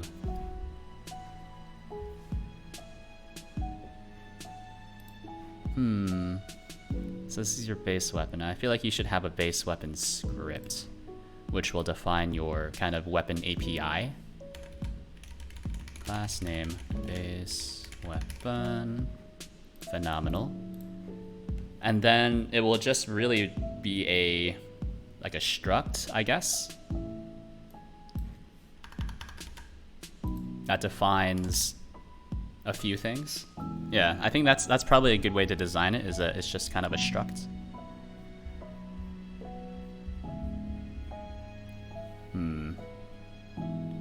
Oh, and you know what? I did tell those guys I would join in a little bit just to see what they were talking about. You know what? Let's go completely off the rails here for a little bit. Let's stop the music. Go to Discord. Hopefully it's not a problem. Alright, everyone shut up. I'm gonna join a Discord call directly. And maybe see if they have anything they would like my input on. It's a different approach. It's, similar, it may be equally valid, but it's different. Can you hear this? Oh, so hello, Ewan. Oh, hello. Yeah, this is we brought you over because your name kind of came up in conversation. That's exciting. Is that a good thing? Yes, would be. If you look at Saracen, we have a booth for Isekai, and well, technically, it's basically our. I've been kind of busy, and we've not really been able to do anything new. So this is kind of just like a port of our existing booth. But yeah, this is kind of what we show off. Did you put Ewan's project in here? I don't remember. I mean, only if he wants it. I don't know how we could link to that. It's kind of a different thing, though. It's like quite separate, but I don't know. The problem is, it feels a bit late in the day to start changing it now because of the fact that, well, optimization things. It's actually hitting the material. Last second. Yeah, it's hitting material limits and stuff. So I don't really know how I can. So Godot, I'm trying to open a scene, and Godot says Yeah. it's invalid/corrupt, and it's not loading it. How do I fix it? Look at Wait, the is that a errors question? and see if something's obvious. So where do I look in the errors? So do I Look at at the output? logs, the red logs, yeah. Okay. So how do I find it? Do you want to help me debug this? Yes, let's go. Uh, This is like Oh, baby. you know, the content. When content does not work, you need to fix it. are you So I got the same where are you file. And screen- it says I'm very it's bad at error. Discord, by the way. Is it the wrong one? I'm looking at it now. Okay, so look at the error. Let me see. How do I know a lot of stuff broke after the UID stuff, but then I pulled again and it seems most of I these haven't errors. Look at UID. ceramic.mat.trs. Oh, look at that. They're doing I think that's Godot 4 stuff. Ceramic.mat.trs, Look at that. Oh, all of these are failing? Is it like recursive? We're sneakily restreaming their streams. Yeah, they're referring to external texture at that location. I don't know if that location Ugh. exists. So these files These guys are a lot of Godot 4 contributors. I think, yeah. I know I did encounter a thing recently where a whole bunch of stuff broke, but it was more down to Keep on going. it was a thing that was fixed pretty Look quickly. at that T set at Data D and G thing. Actually, Okay. good question for you, Duma. Did you just merge after they merged UIDs? No, I'm pre-UID. I'm 1 week old. Oh, okay. Yeah, I haven't updated. I have no idea why they asked me to join. If I had, I wouldn't have done any work. I don't do that. Yeah, it takes. Yeah, All right. Is that existing? I think I might just Where's this bounce. one? It's the albedo texture. So Well, those are the- asset/butterfly. Okay, I think I might just bounce. Yeah, is that the reason? Also, look, there's a space in between. Oh no, that's. Oh yeah, wait. This path is wrong. Yeah, it's No, wrong. it is right. It is right. No, I just looked at it. It is right. Asset/butterfly asset/tset. No, you're right. Okay, the second thing, did you restart Godot? No. Can you restart Godot, please? Might, If you might- delete Ooh. the dark Godot, it will be funky. No, I deleted it before I restarted it. Like, I This is deleted very the reminiscent of document how and I opened my the normal document workday and I tried goes. opening the scene. Yeah. And it seemed like it imported everything. So, okay, let's try this. You're saying, like, if it imports stuff, I have to restart it again before I can use it. Godot 4 has some cache invalidation bugs, Hmm. so that doesn't surprise me too much. Interesting. Okay. That would be funny if this. I think I'm just gonna drop. Yeah, and also, Rainbow was like trying a Nope, it's invalid/corrupt still. Oh, I heard my name. Oh, right. Well, anyway, maybe this isn't worth showing. I was like, Let me look. it would be nice if I can figure out how to make this. It's hard to. On another Tell. note, just remind me again, when is VCAT actually happening? I believe it's VCAT. pretty late in the year, isn't it? Oh, that's like the month VR from chat now, kind of thing.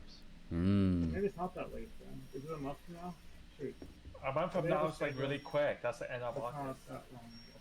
Well, I'm looking forward to it. I mean, we'll go do our, we'll do our. I our think we walk have to around. like be booth people and be there.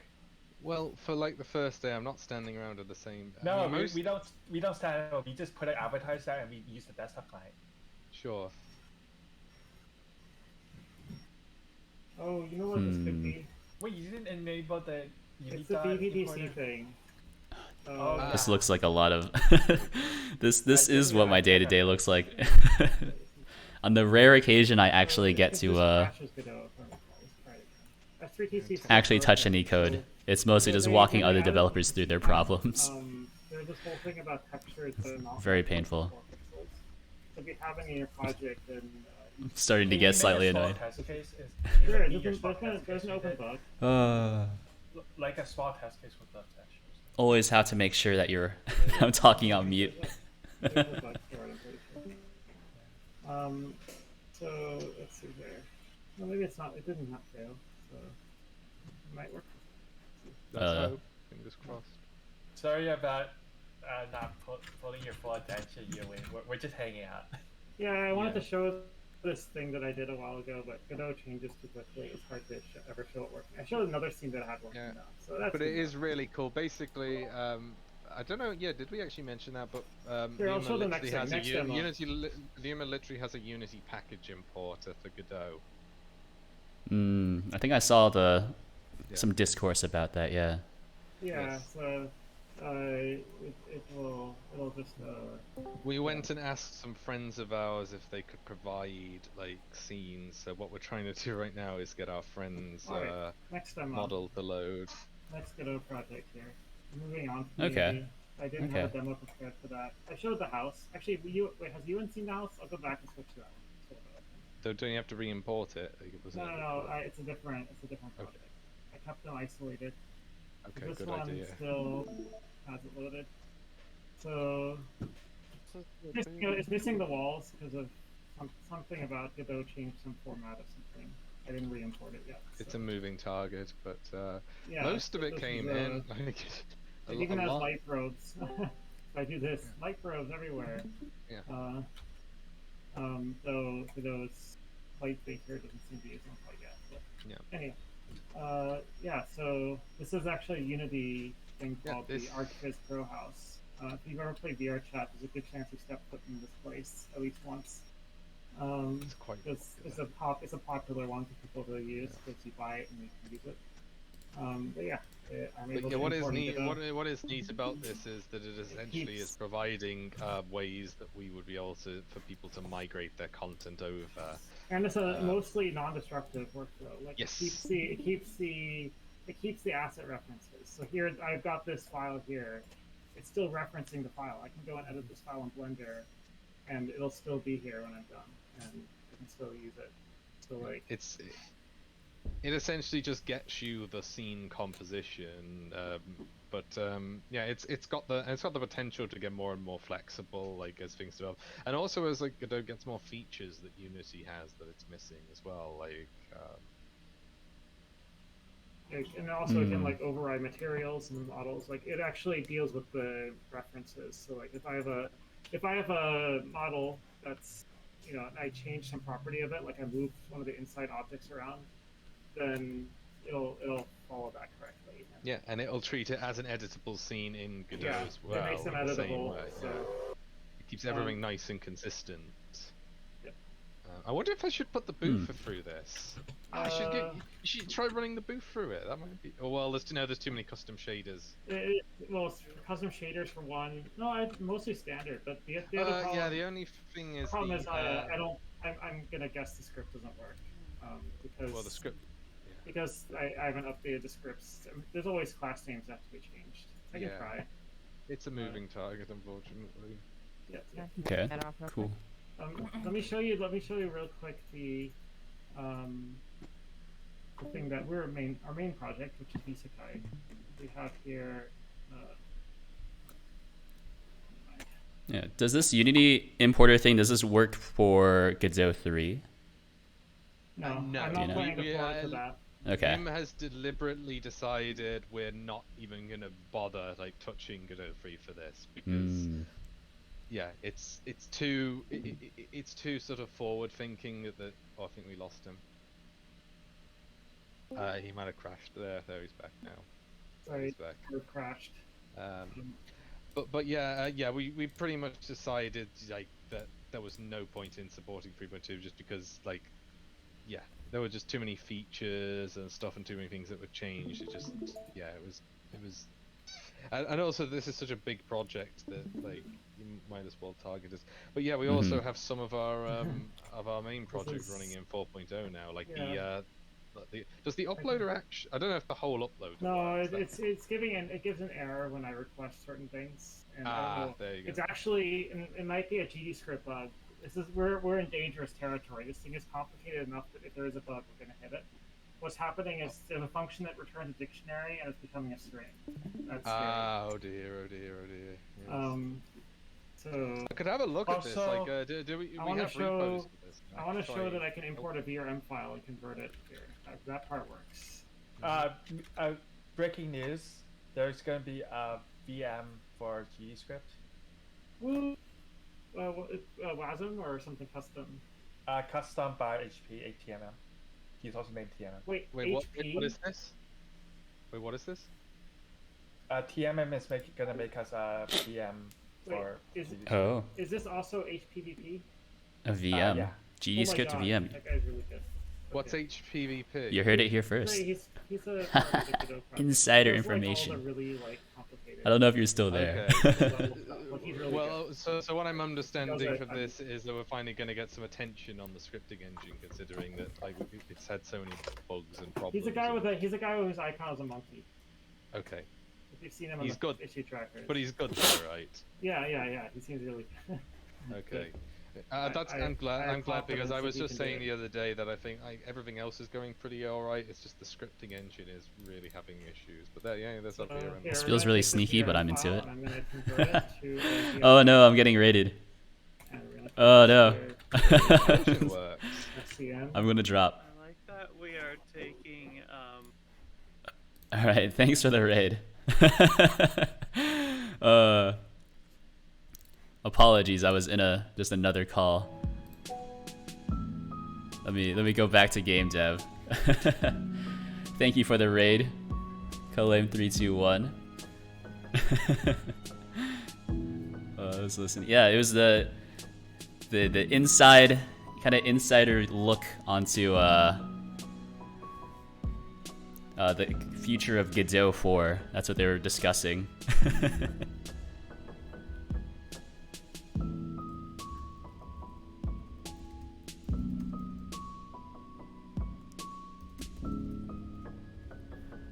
But yeah, what I'm working on is an RPG RTS in Godot 3.4. I was actually just they invited me to listen in on their call, and they were talking about like a Godot for I guess GD Scripts is going to have a VM implementation in Godot 4, which will be pretty neat.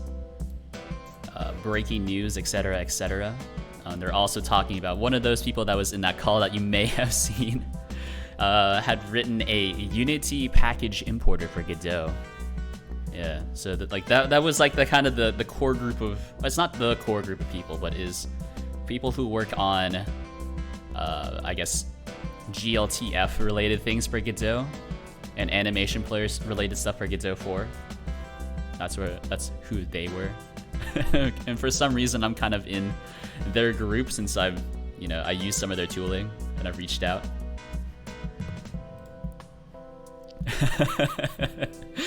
But probably shouldn't be restreaming that with I guess a larger crowd.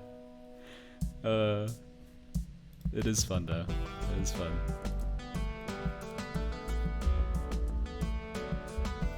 Anyways, yeah, so I'm working on an RPG RTS kind of thing. This is what I'm running with right now.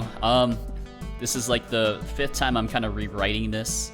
Now that I have more experience after working with other stuff, I suppose. Right. So now that I've worked on this, so like the space tracker that you see here, wrote this in Godot. Stream overlay is also written in Godot. You can find all this code on my GitHub. Free and open source. I think the face tracker is MIT licensed. The streaming stuff is Apache 2 or Apache 2. Apologies. Since I think a lot of my newer code I try to license under Apache 2 since it has, a bit more protections in case of me getting sued. But yeah, MIT and Apache 2 are more or less compatible. But yeah, so what I'm trying to do right now is implement, I guess, just shooting. So we have weapons, we have enemy detection, collision and auto spacing is already there more or less, since that code is reusable. You could dual license MIT or Apache, yeah, but that seems like such a pain for things that I've already kind of released before, Seems like kind of a pain. Therefore, instead of actually addressing the problem, I'll just complain about it. It's just a commit away. Yeah, but that requires actual work.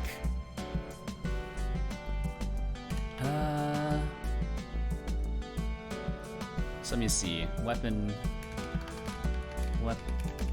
name. weapon name, some sort of string. Actually, we can just do this. Yeah, but I guess I keep saying I'm making an RPG RTS, but like I haven't really explained what it is. So the idea is that you have like a small group of some sort of characters that you control RTS style, top-down view.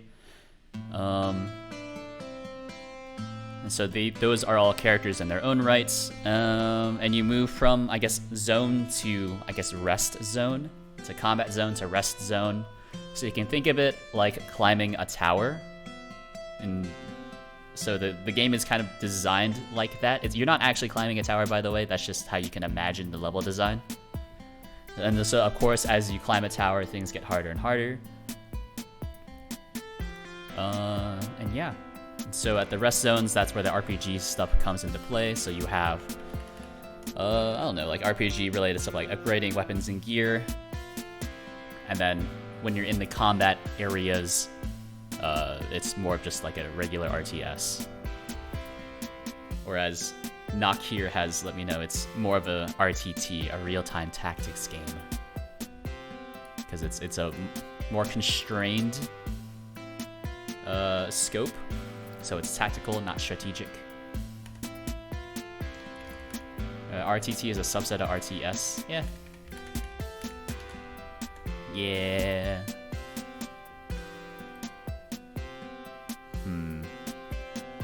I guess. Yeah, I don't know.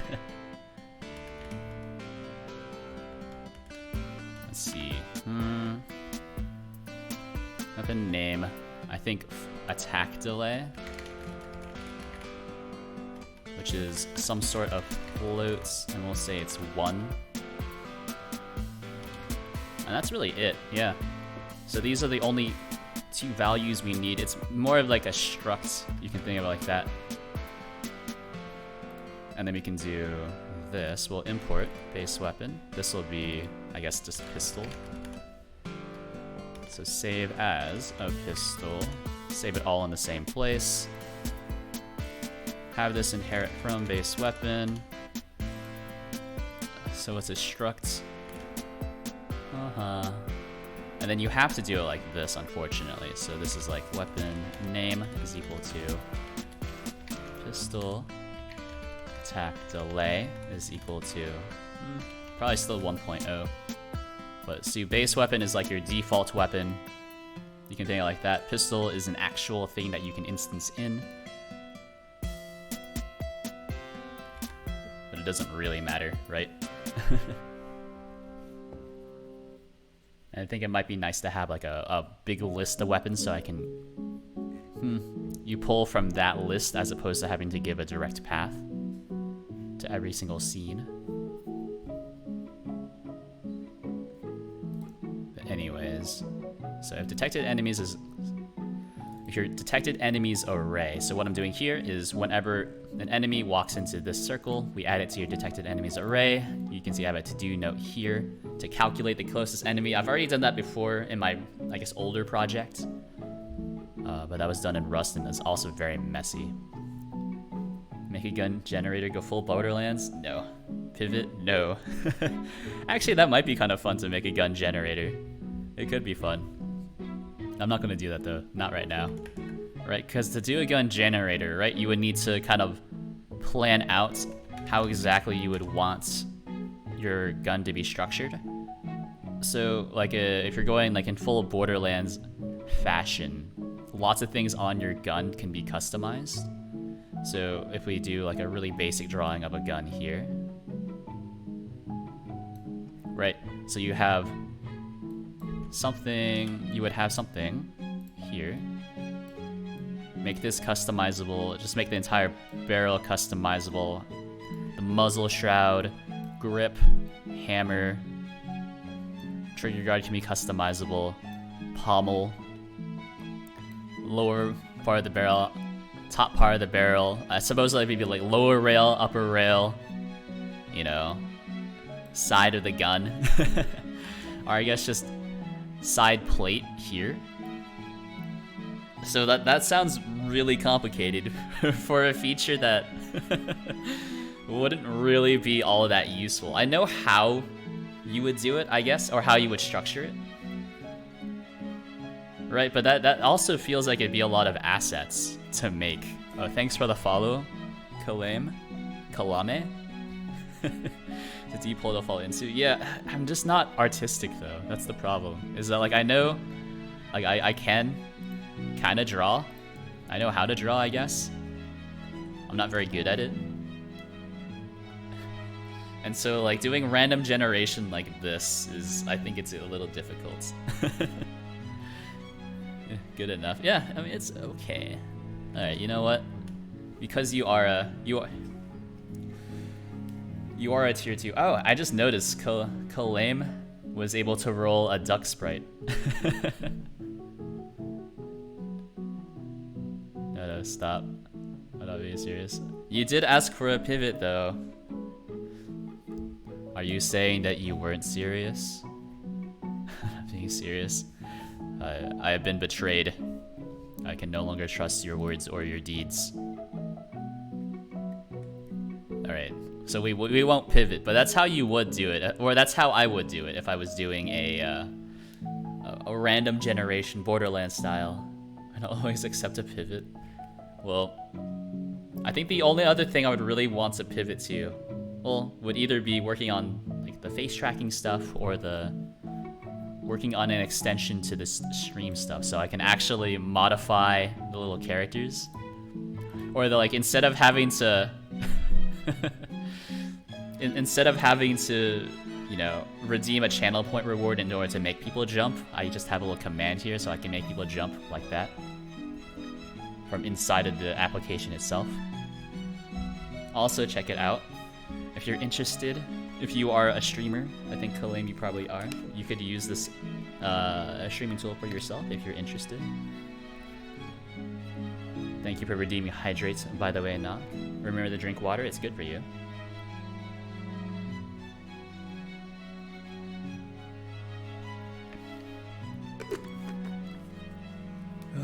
That was 200 milliliters. Yeah, but that's like the only two other things I would be willing to pivot to, because I don't really do gaming streams because I don't really have a lot to say about video games, unfortunately. Alright, so we have just like the tracer. What if we do, so you have your base weapon here, and then we can just have I don't know, each unit will just have a tracer, so each unit will just spawn their own tracer, I suppose, and they'll also carry that. So this is just a regular tracer. Or should the tracer be based off of what gun you have equipped? That's a bit hard to tell. So we might not always want to... let's add a note to do. Maybe store this somewhere else. Maybe store this somewhere else. But now we'll have a const, a regular tracer, some sort of resource, and we'll preload it. Because for right now we only have the one weapon. And so right now we need to calculate the closest enemy. I do have the detection algorithm I've been using before. So unsafe. So we get the global position, and then distance is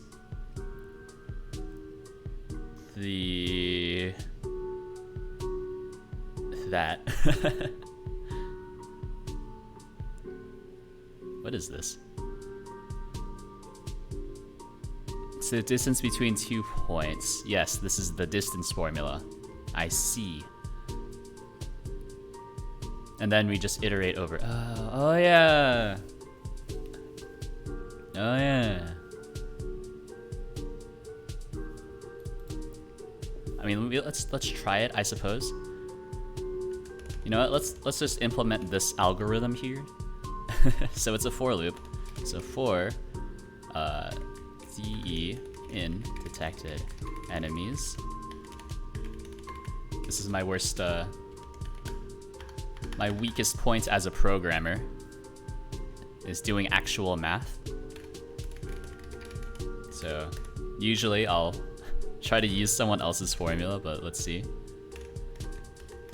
It's equal to global position x minus, was it minus de dot global position, and I can guarantee that these will be a node 2Ds.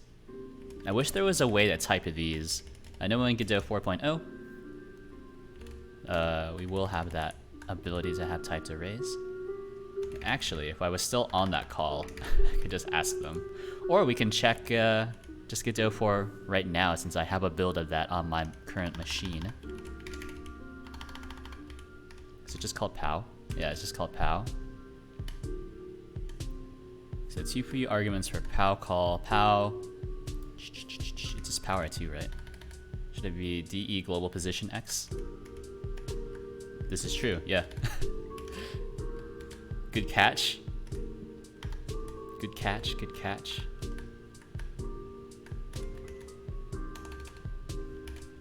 This is POW global position Y.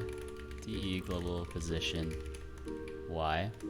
I'm sorry, I'm a little mind flooded right now after joining that call midstream. It's my fault, but you know.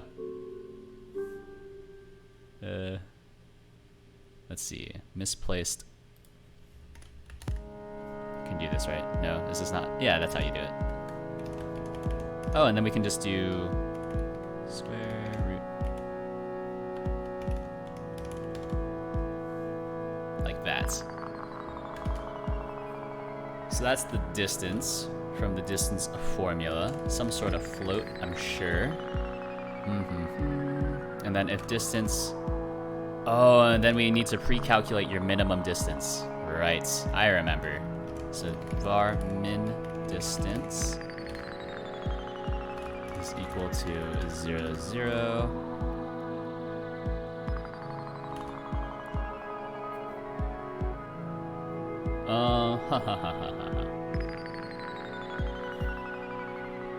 And then we can do if distance, or if minimum distance, if min distance is equal to 0, or distance is less than, or, well, we should do if distance is less than minimum distance, distance is less than minimum distance, or minimum distance is 0, then we'll do minimum distance is equal to that distance value that we calculated. So we run through, I think there's a better way to do this. I've done this I've done this programming problem in a code challenge before when I was interviewing for stuff.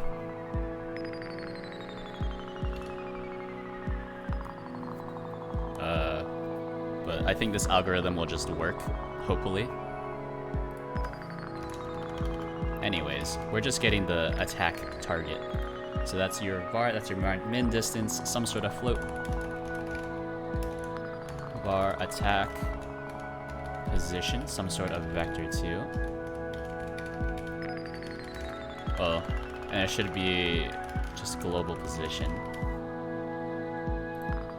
Alright, so DE, wait, no, attack position is equal to DE global position.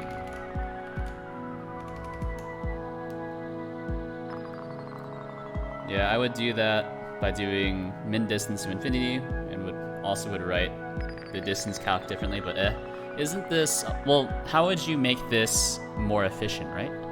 So this is the most basic implementation of a distance calculation. That's also in one line, because we're also doing the square root in the same way. Not more efficient? Okay, well, don't scare me like that. Yeah. Do I have access to infinity? Is it under math dot... Oh, I do have infinity. Oh, okay, cool. Subtract that vector, then square the coordinates. Oh, okay. Oh, you know what? That makes sense. But I don't think that you can do... Wait, no, you can do that, but then you can't do it all in one line. Yeah. Yeah. So I see what you're saying. The problem is that you can't do it all in one line.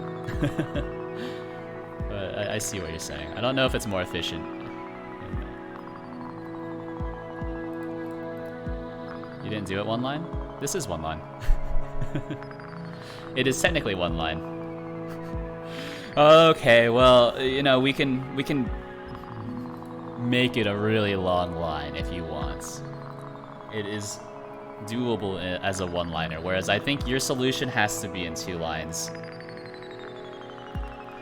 Wait, what? Hello? Have a jump? How are you, Philippe? New Godot channel? This is true.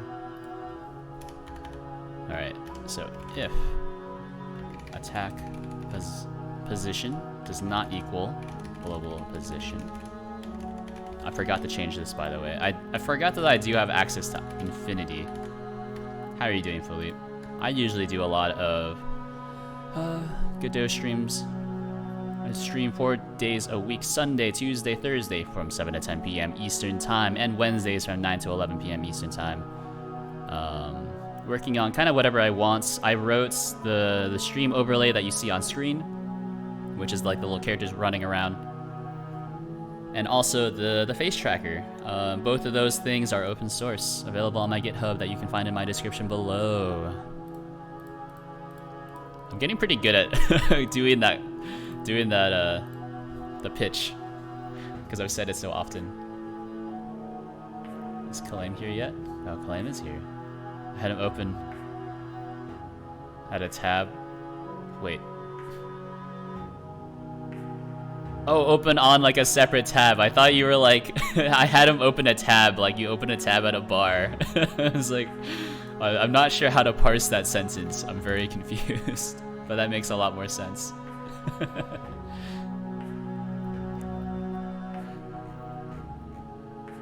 Are you the duck or the 2D lady? Yes. You know, I could be a 2D lady if you want me to. I'm whatever you want me to be, big boy. So check this out. So, I could be the duck. Prepare your butts. We're about to change it. The 2D lady, if you're a weeb, you might have heard of the manga. It's So no Frieren. Very good manga. Or it translates as a funeral for Frieren. Basic story is that Frieren is an elf, lives for a really long time. Oh geez, it's so slow. Why is it so slow? Oh god. Something broke, I think. Yeah, something's broken. Oh, that's good. Yeah, that's probably not good. Oh jeez. Let's get rid of this. Something broke. I don't know what happened. Bring me back. Send me back. Get me out of here.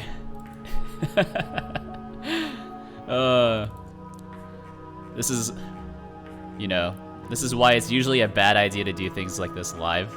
I don't think I've tried loading the anime model like this before. It's so slow. Wait, we can do this better. Stop the face tracker. Oh. Close it. Oh, we can feel the stream start to die. Thanks for the follow, Philippe. Big thank you. Alright, wait. Alright, okay. Wait, you made your VTuber stuff in Godot? This is true, yes. I did make all my VTuber stuff in Godot. I did not write the face tracker, I just wrote the integration with an existing face tracker called OpenCFace. And thus I have called my thing OpenCFace GD. The VRM loader is from someone else as well. Okay, I'm not sure what broke there, but we'll have to investigate. Look, I'm now an anime girl. Yeah, I mean, it's free and open source. I can pop it into chat if you, I suppose, need me to. Let me see. It's under UN. Here we go, OpenCFace GD. If you want to look, the duck comes free of charge. There's no Creative Commons license on it yet, so technically, yeah, I guess you aren't really allowed to monetize the duck. But the program as a whole is MIT licensed, so I love your avatars, thank you. I do not have Nightbot installed, but I guess if you're interested in this, I did write this as well. This is available as Friendly Potato Stream on my GitHub as well. I don't remember the command for changing my clothes. I'm not sure what you're talking about. What's the stream overlay that most people use? I wrote this myself, so I don't know. It doesn't really hook into chat like that, although you could. You know, I do have chat integrations though, so you can see your speech bubbles pop up above your avatar. You also have Billy Billy or Nico Nico style chat scroll.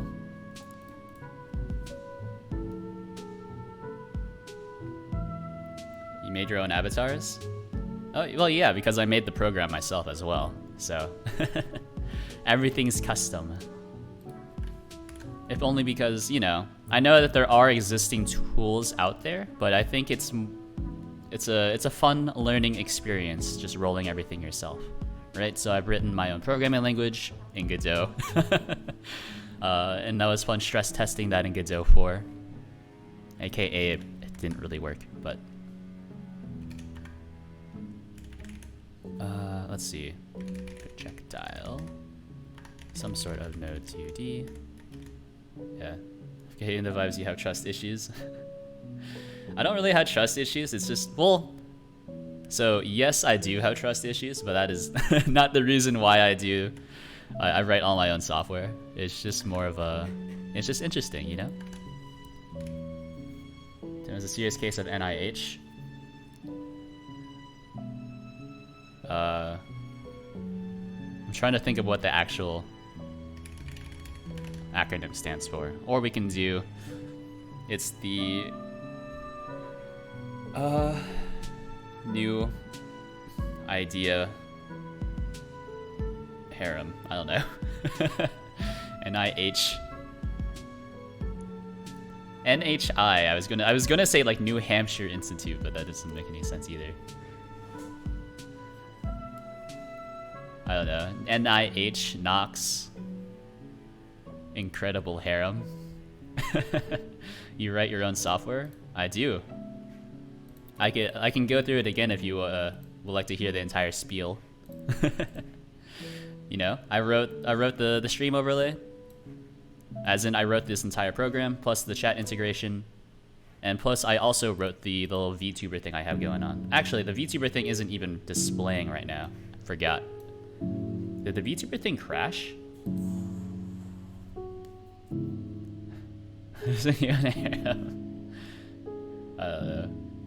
Game capture.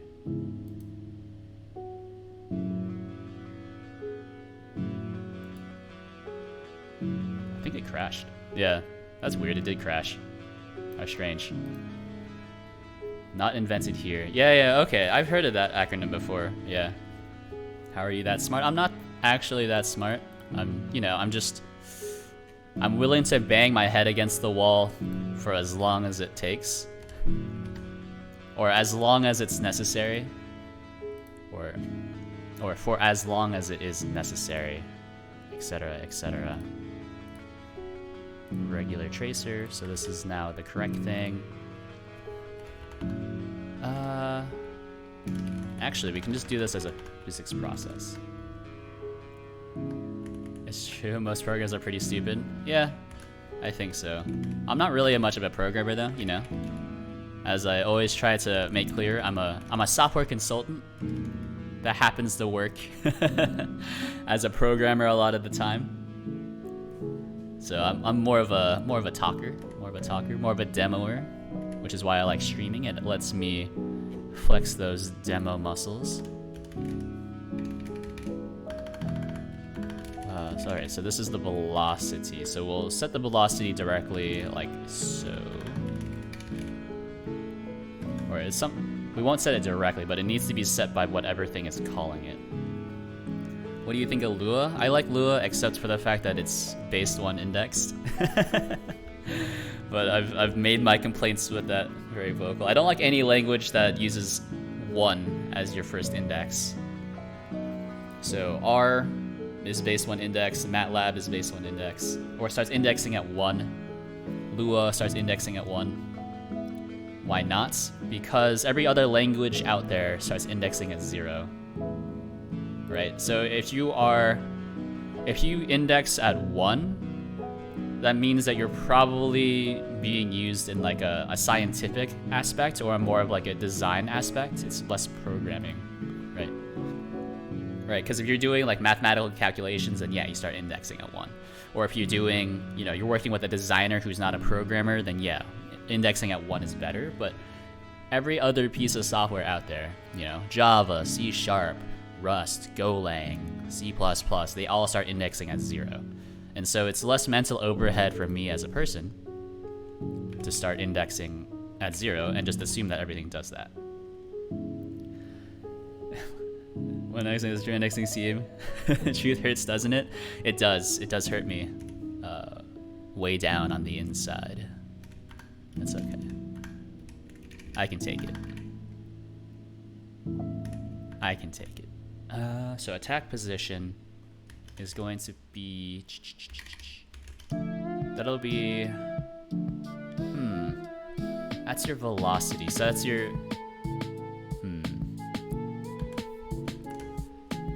It's your position too, right? So your your move 2 position is... I did this calculation before.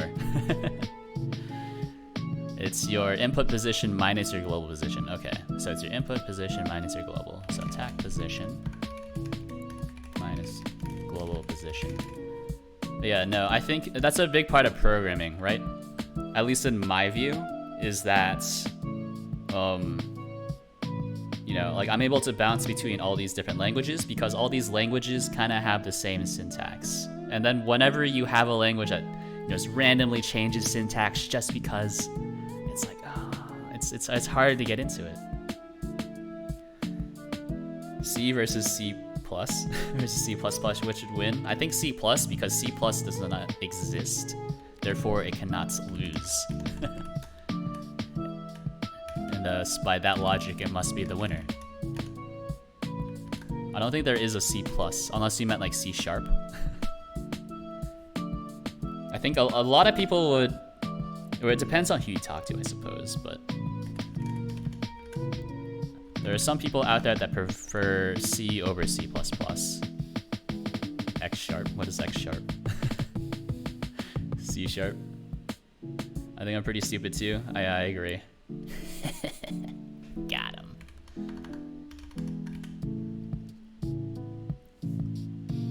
Or actually, this should be under projectile velocity, or maybe it just... C sharp. I'm struggling with spatial geometry for 2 days. Garum? Garum? As in like the old Roman condiment? Is that what you're referencing? I have seen that YouTube video where some person makes garum, which is like a fish oil kind of thing that you put on whatever you want. Now you say got 'em. Oh, but you should look into garum. That is an actual condiment that people don't really use anymore. Yeah. Apparently it's pretty okay. But got 'em. Or as the meme goes, Gotti. How does it go? I haven't heard it in so long. But I know whatever I just said does not sound like it. But spatial geometry, I'm not very good at. No. I think math in general, I'm pretty bad at. Projectile velocity. Some sort of float. Let's make it 10. And then we'll do the same thing here. So projectile. Pretty okay. Okay. You're pretty good. Jump. Apologies that that command doesn't really work. It's still implemented, but it's still there, but it doesn't really do anything. So it's a trap. I'm sorry. As recompense, I will give you a. Ooh, I think we redeemed jump at the same time. Yeah, it's really only the jump command. It's not too hard to add new commands though, which is the nice part.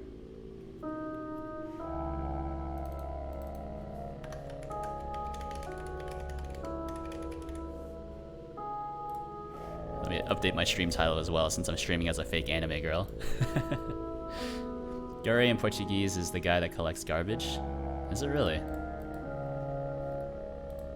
I don't know like any Portuguese besides like hue hue hue is like the Portuguese way of writing ha ha ha. Can you say sus but replace sus with sus? Sus. Don't lie to me, Walt. You sussy baka.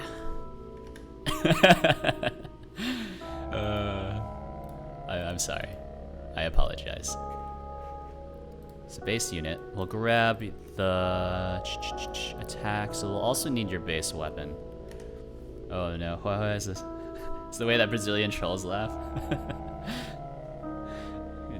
Definitely unsub me now. Please. No more water. Definitely unsubbing now. Gonna try it, you won't. Thank you for redeeming hydrate. Remember to drink water. I'll drink 200 milliliters to honor your channel point redemption.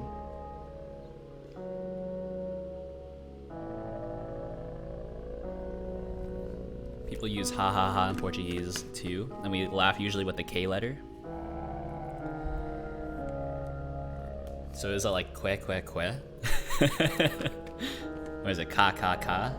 Like ka ka ka ka. You're like a raven. More water? All right, we'll drink a little bit more water.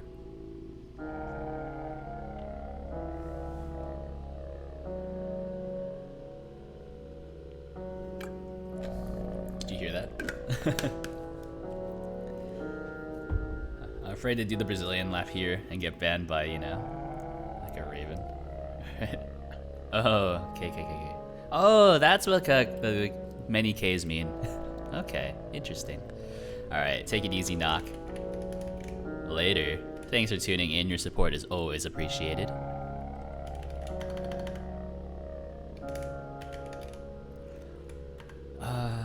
So that's your weapon. Well, that's your weapon. Let's get the weapon mounts. So, because I can guarantee the weapon mount will always be there. So this is weapon mount. Like this. Lua is funny to me. Yeah, I think Lua's nice, depending on what you're doing. Lua JIT is actually really fast. So like if you know, I've written some Love 2D before, or I've used Love 2D, and thus have used Lua JIT before. And so like I like it. Like it's really easy to use. I just wish it wasn't. I just wish it didn't start indexing at 1. If it started indexing at 0, I'd be all over it. Lua JIT. Yeah, Lua JIT. So I'm assuming if you're interested in game development and you're using Lua, you're probably using Lua for Love 2D. So Love 2D uses Lua JIT as its scripting language. So, and Lua JIT is a specific branch of Lua. I think it's based off of Lua 5.2.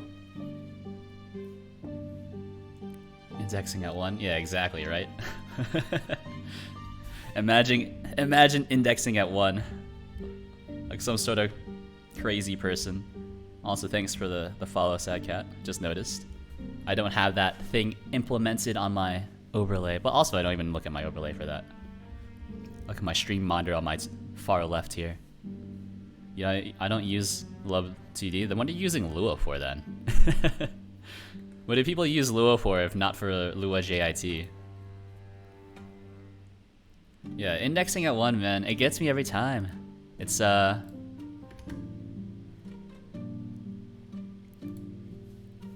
It's what is it? Like when I was doing R, so R is used for like academic statistical analysis, and it starts indexing at 1 because, you know, it's used in academia, like MATLAB.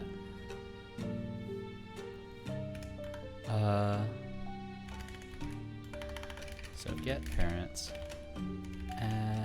call deferred add child.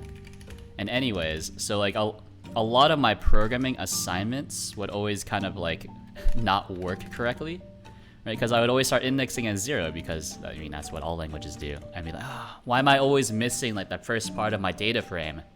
You know, the first column of my 2D array. And that's why, it's because it's like, or why am I always null pointering on my data frames? Yeah, indexing at Lua can be used for anything. I was used for Gmod. Oh, Gmod, yeah. And also Roblox uses Lua as well, yeah. High-level intuitive languages use that. Yeah, it's languages that are meant for more either academia because you're doing like math-related things, or you're using it for like designers, right? So you're using like an actual scripting language within another environment. But you know, I'm, I guess, technical enough that I don't really need a scripting language. If I do, I'd rather just use Python or something. Roblox, what's that? You know, the world-renowned content creation platform that's like Minecraft, but you can write your own, I guess, your own mods within it. They recently went public, and they were, I think they're a huge success on the New York Stock Exchange. And so the primary scripting language used for Roblox is Lua. I have not seen it, really. I guess it depends on which generation you're part of, I suppose. Like if you are I don't know, if you're a Zoomer and you don't know what Roblox is, then I don't know what to tell you. I'm a millennial and I know what Roblox is. You're Gen Z. Is Gen Z are Zoomers, right? Yeah, I don't know what to tell you. Roblox, you know, just Google it. Very popular among the younger generation. Can shoot is equal to false, and then we'll also kick off our shot delay timer, attack timer. Hey, can attack. Popular amongst 10-year-olds. Hey, you know what? I mean, that's a very nice target market because you can give them pretty much anything. They're not a very discriminating target market. Target individual, right? You know, you'll give them garbage and they'll be like, oh, this is the funnest thing I've ever seen. So what are you making? I'm making a game. So you can think of it like this. My eyes. Delete. So you can think of this, what I'm doing as this. So we're making an RTS RPG, and the game design space is like this. So you have your people, you know, they're happy, and then they, you know, they fight other people. And that's kind of your battle arena. And then you have a rest area somewhere else. And that's your RPG segment. So you have a core group of maybe 4 soldiers that you command. So it's less of an RTS, more of an RTT, real-time tactics game, as I've been informed. And then you move on to the next zone. So you do your RPG stuff there, then you do more fighting. And then you have your RPG-centric stuff at your rest zones. So I guess it's also somewhat close to, it's like a real-time Fire Emblem almost, but also it's not grid-based. So what do you make? You got an engine? I do have an engine. I'm using Godot. What's beyond the battle area? Is there an overworld? So that's kind of the thing, is that this is my 5th time rewriting this game. It's the 5th time making this game. Because the scope has just gotten way too big. So this is the last time I was working on this. I think the last time I worked on this, with this particular build, was in last December. And so yeah, it was more or less open world, right? So I had like a chunking system,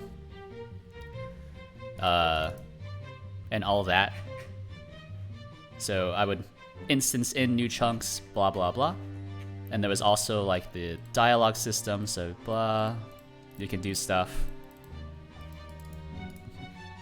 Have the fancy UI and all that. But I think it just got too difficult to manage. Yeah. So I'm trying to reduce the scope. So no overworld. There's only the 2 types of zones. There's battle zones and the rest zones. Pathfinding, interesting. Yeah, I think the pathfinding I used for that was actually pretty good. As in, it just used a whatever the built-in pathfinding was in Godot. Let me see. Oh yeah, it used the navigation 2D, but slightly optimized. So it would only take... It tried to optimize itself, I think. Open world is hard to do unless you have a team of world creators. I think the hard part about open world is just making the assets. Making assets and putting things in it so that it's not just like an open world that is just open. There's nothing in it.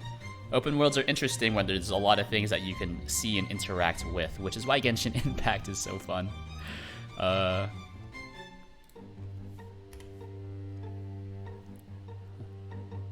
would also like to point out that Gmod runs on Glua. Yeah, it has its yeah.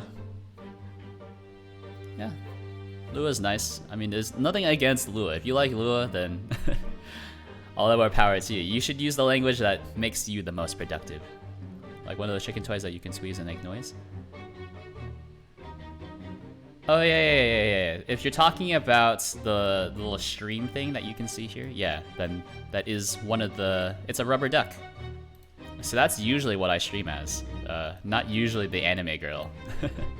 I've just chosen to show it off because I wrote the entire thing. Yeah, it's the common principle in software development. You know, it's called rubber ducking a problem. And so whenever you're stuck on something, one of the ways that you can figure out a solution is to explain the problem to somebody. And if you don't have anyone to explain the problem to, because you're forever alone, etc., then you can talk to, imagine that you're talking to a rubber duck or pretty much anything that you have, and just kind of explain the problem. Kind of like what I do, right? And that's why it's like a good fit for kind of me, because I'm able to maintain a consistent train of thought as well as just continue programming. No, I'm talking about the main character in your game. I do it a lot.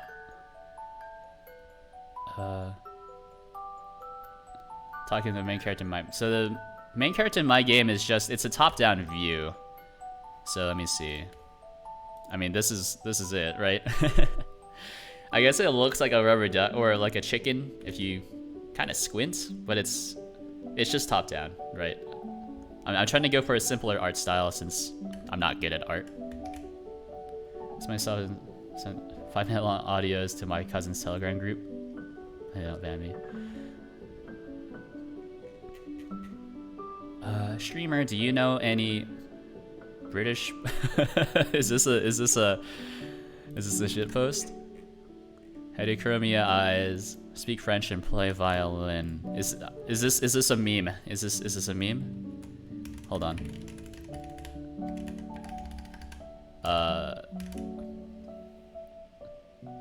Is the correct answer yes? It's your mom. British anime girls. I don't think this anime girl has heterochromia though. No, I'm looking for her. I'm not sure what you're asking me for, Onigumo, but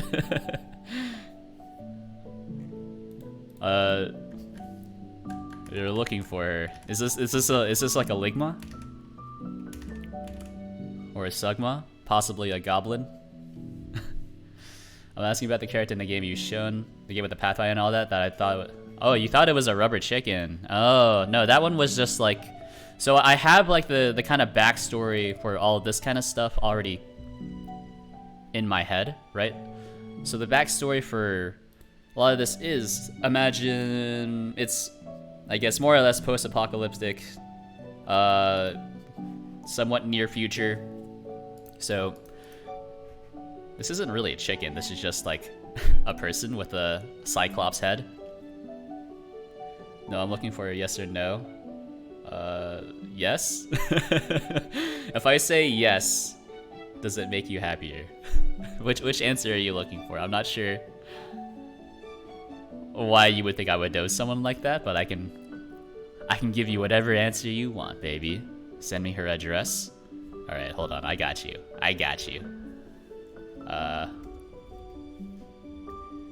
She probably lives at... let me see. Hold on. We can do it. She lives at 1600 Pennsylvania Avenue, within the District of Columbia, United States. If you're interested, just go there in the middle of the night, climb the fence. Hopefully, you'll be okay. Get it? It's a land of weed. Sorry, next one. I'm not sure. Is the US the land of weed? Weed is not actually legalized at a federal level yet. It's only legal in a few states. It's not actually legal in my state.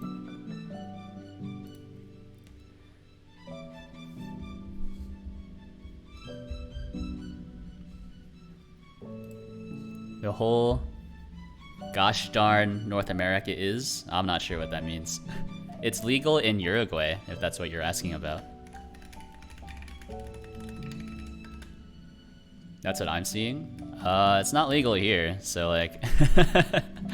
it's still a few years in jail if you get caught with it here. Well, I suppose distributing it. I think it's legal to own, but you cannot redistribute or smoke it. Yeah, add a pumpkin subs, am I right? I also don't know what that means. Is that a ligma? I'm always...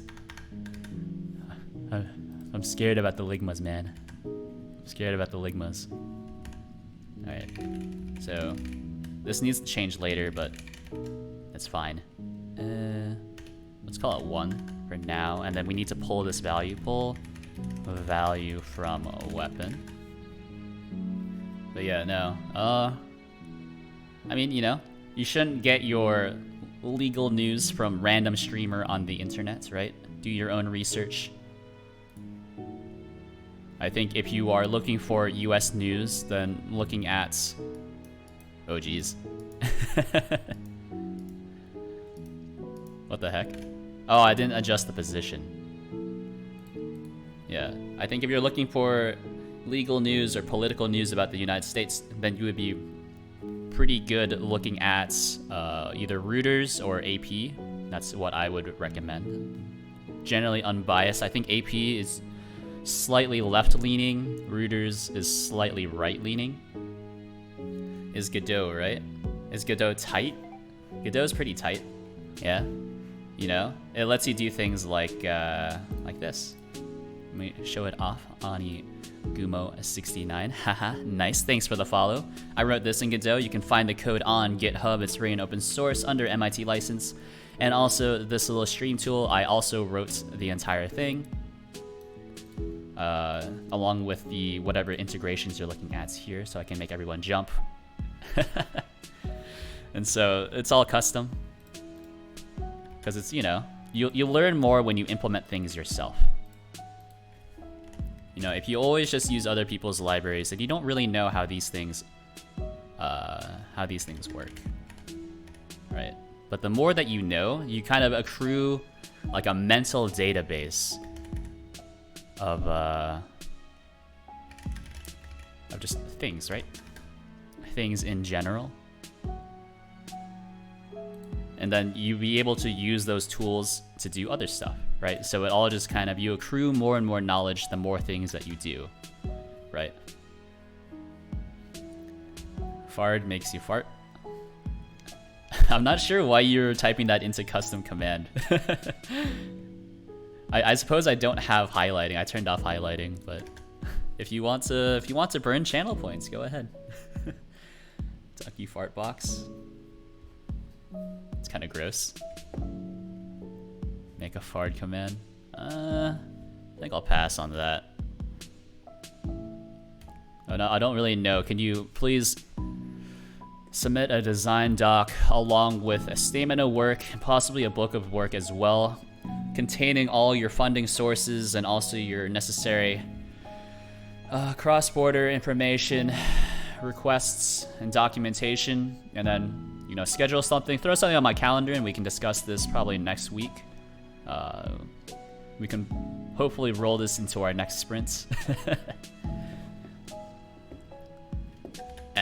Software developers, am I right? That's what I do. It's mostly just like a lot of gibberish. Alright, so it's not working correctly, and also it's like pushing them around. Why is this happening?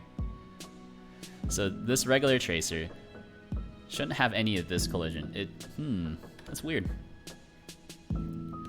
We need fard command. I don't know what fard command means. Is it a ligma? I have many questions, but none of them are being answered. Collision shape. So it should ignore parent.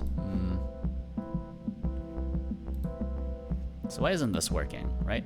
So get parent, call deferred, add child, projectile.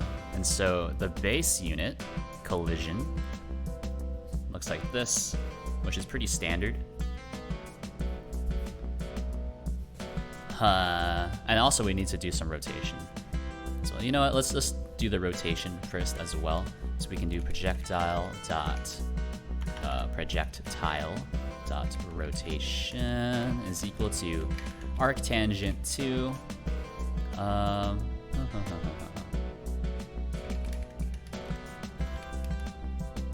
projectile dot velocity. How did I do this? I did this here, right? So the rotation, yeah, the velocity diff, velocity y, and then we'll do the same thing for the x. So that's a lot of trigonometry. Not my favorite kind of math, but so it goes. It's weird though. The base unit should not be colliding with the, I guess this object here, right? Because there is no collision. It does not exist on a collision layer, it only listens for collision. Boing, boing. So they don't move, which is neat.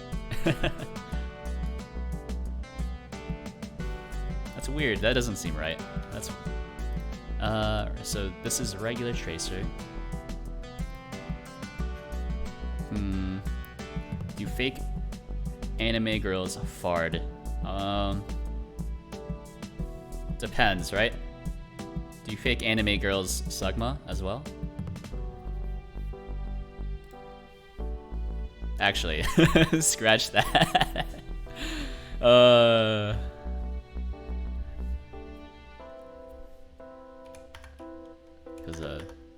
So you're supposed to say what is Sugma, and I say Sugma balls. So I suppose the answer is no, actually, to both. I still don't know what fart is though, so we can. I'll keep talking around it. We'll refrain from giving an actual answer. So I'm not sure. Oh, there we go. Right. So I mean, that's pretty cool. It works. Fard equals fart.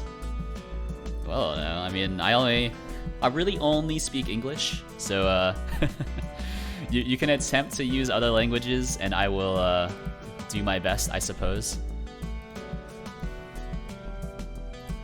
Let's see. We can shrink this by half. No, I'm really only speak English fluently. Used to be able to read Spanish at a pretty high level. Back when I used to travel a lot more for work, you know. Spent a lot of time flying on planes every week. Spent about, yeah, I didn't spend 6 hours on a plane every week. I spent 4 hours on a plane every week, so there. I got a lot of Spanish practice in. See, Red Name is so stoned.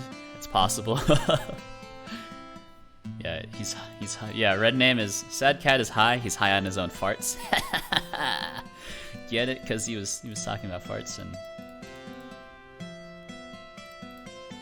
Anyways.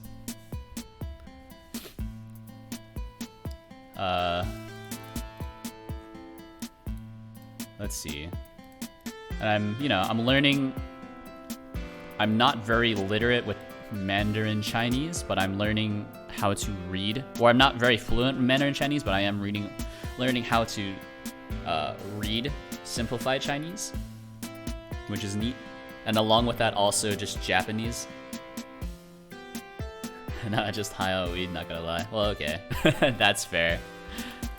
Yeah.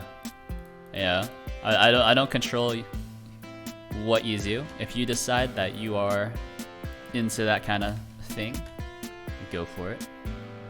Shima. Yeah.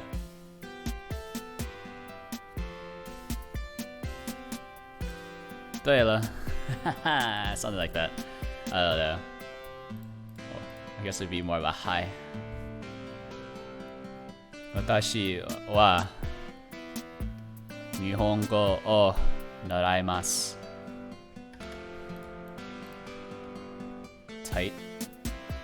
That's what I said to your mother last night. Got him, dude. I apologize.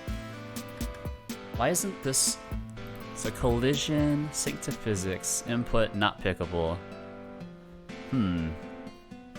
I feel like I should be able to...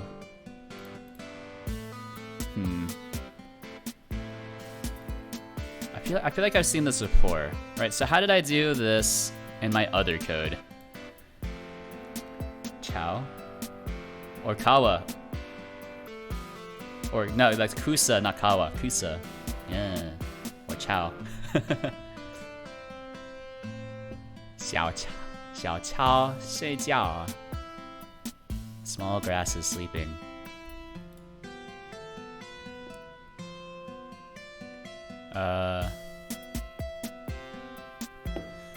Yeah, I'm sorry, I'm not big on the big Kusa culture. I only found out that Kusa was a thing in Japanese. It means K in Mandarin. Does it really?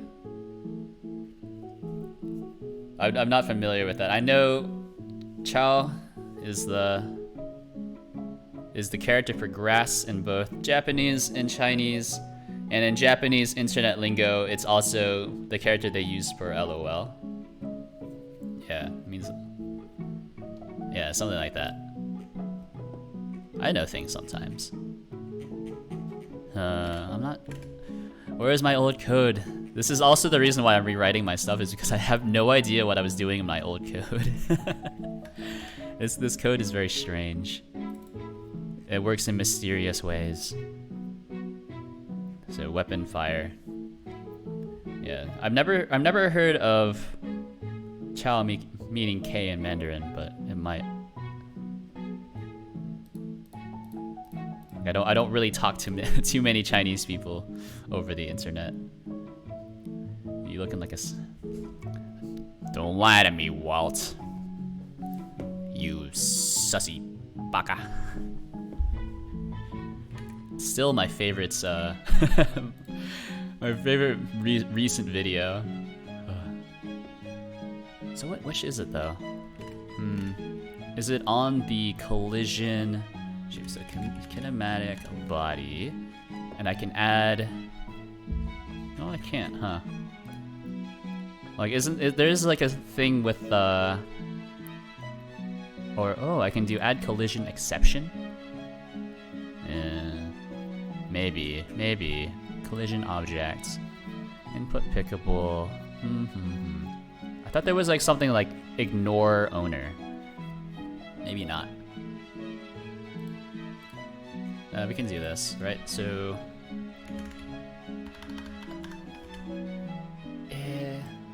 This is very rapidly turning into spaghetti, but it's okay. We won't worry about it too much. Add collision exception self. I believe that's what it's called. Everyone says what the dog is doing, but no one asks how the dog is doing. Ask not what the dog is doing, but ask how the dog is doing. Well, you can still say, you know, sometimes I hear like you say, "What's up, dog?" or "How you doing, dog?" Not as common because it sounds pretty comical. Everyone always says such Doge, but no one ever asks why Doge. That's what I'm saying, man. It's not as pronounced with my... Like, I have a pretty, I guess, lazy accent, but whenever I'm on the mic, I try to have a more neutral American accent. I think it's called like the, isn't it? It's like called like the Philadelphia Weatherman accent, something like that. What's the thing I'm looking for, by the way? It's physics body, right? No? Add collision exception with. Okay, so we'll add this to a regular tracer. Actually, no, we'll add it here. Boom. Okay. So you move here, and they'll just kind of fire.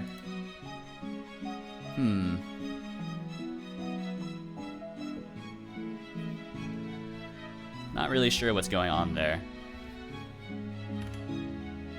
So do they just move too fast, or what's going on? I can see them, they're very tiny. Let's mess with the scaling. So did I just absolutely destroy this for some reason? Let's see. Yeah, that's weird. Can you watch a video for me? Probably not, no. I try not to watch too many YouTube videos on stream, even though I was restreaming that one, like, Godot 4 call. Alright, Melody Marks is waiting for me. Until next time. Alright. Oh, thanks for the follow, Onigumo. 69.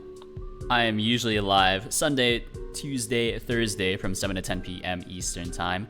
And Wednesdays from 9 to 11 Eastern Time. Working on whatever I want, usually. But yeah, have fun working, or, you know, simping for whatever. I'm assuming Melody Marks is the V Shoujo person? Is that it? Or is that Project Melody and that's just her actual name? I just want to send what the dog is doing. Please no. No, like even the music I'm using is custom, so like no chance of DMCA. Because that's something I try to avoid. But yeah, thanks for tuning in, Onigumo. It was fun. Fun chatting with you, etc, etc. Oh, it's because I messed up the lifetime. What the heck? Alright. Yeah, no, I'm apologize, sad cats. I will not be looking at your video. I made the music. Yes, I did make the music. Yes. You can find a link to it. A link to my SoundCloud in my description below. I believe... I actually don't know what my SoundCloud username is. It's probably there. Poggers? Yeah, dude. Look at that. Oh, geez. Unit is selected. False. Invalid set index is selected on base. Huh? Invalid set index is selected on base. Kinematic body TD, regular tracer GD with value type bool. Excuse me? Is this just the regular tracer? Huh? Is this the tracer? Oh, it is the tracer. So I'm able to select the tracer. Yeah, and I think some of my audio files, like I think if you look at my Dream Diary Jam GitHub, I think I've just included the work file for one of the songs. which is done in FL Studio. And I really only use FL Studio because that's the one I'm familiar with. So let's see, unit selector. That's what I need to change. So let's see. If collider is in group, player group, so regular tracer should not be in any group. Set is selected. What? So base unit, set is selected. Is this in signal broadcaster instead? No. What happened there? But yeah, you know, indie dev, kind of a jack of all trades, as you may know. Set selected units. For a unit in units, get children. Oh, I see. I see what's happening. It's getting kind of hot in here. I see what's happening. It's because I'm adding all of the bullets to the wrong node. So if I just change this, and I need to come up with a better solution on how to spawn in projectiles. It might be nice to have just like a different, I guess, projectile handler. Or maybe not even use projectiles at all, I don't know. Right, but now, this'll work, yeah. So now they're all very slow. Pew, pew, pew, pew, pew. They all spawn like that. Okay, so they're very slow, and they also don't have any real collision. So then we can do regular tracer.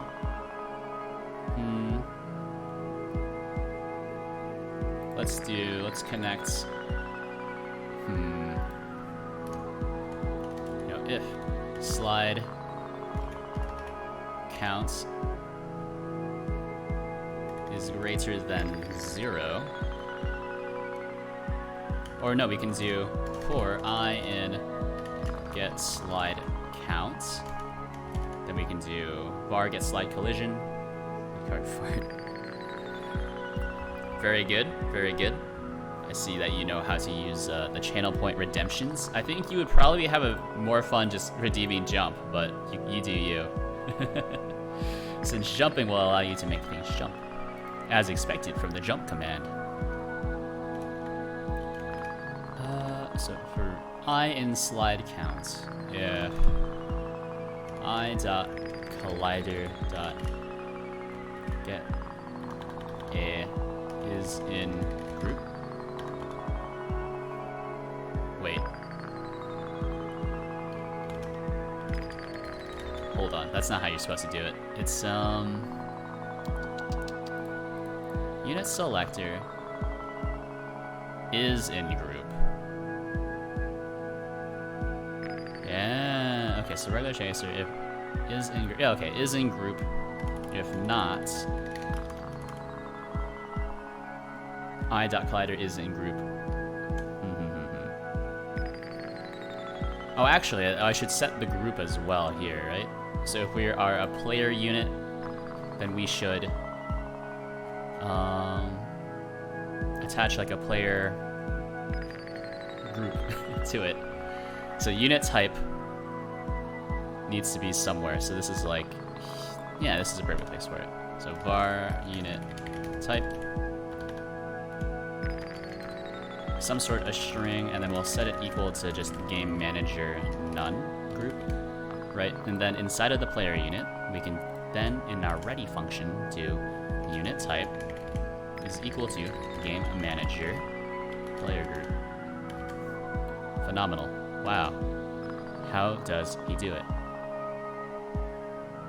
And then regular tracer, we can add this to it, which is like var originating root. That's a really long word.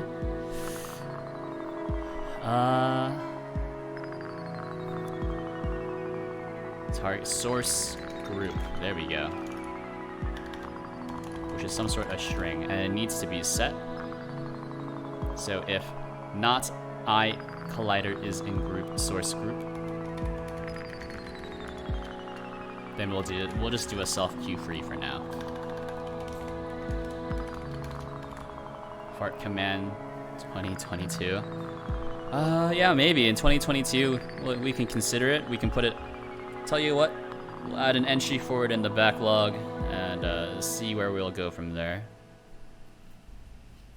We'll see if we can fit it into our next phase. Phase 2, sprint 1. We'll see how it goes.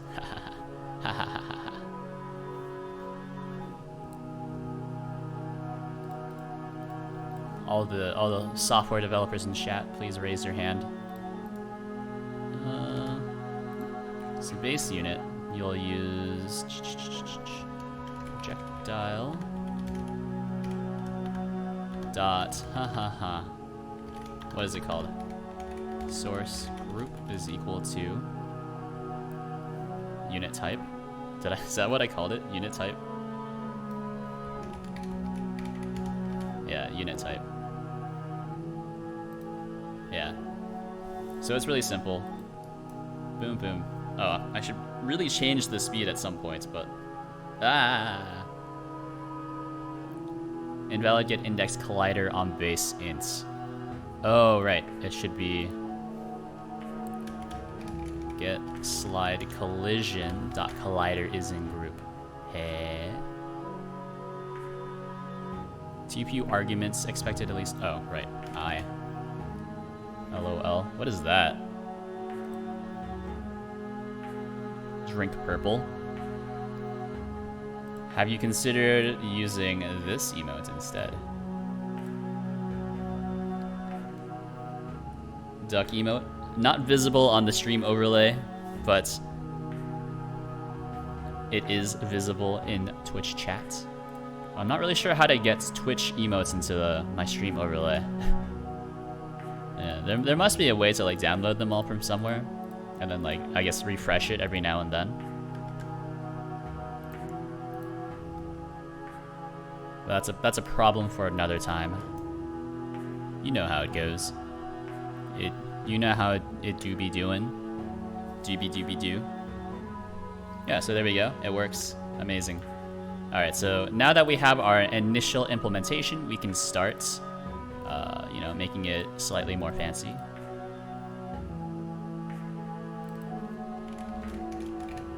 So inherits from base unit. That's good. Unit type is equal game manager enemy group, like so.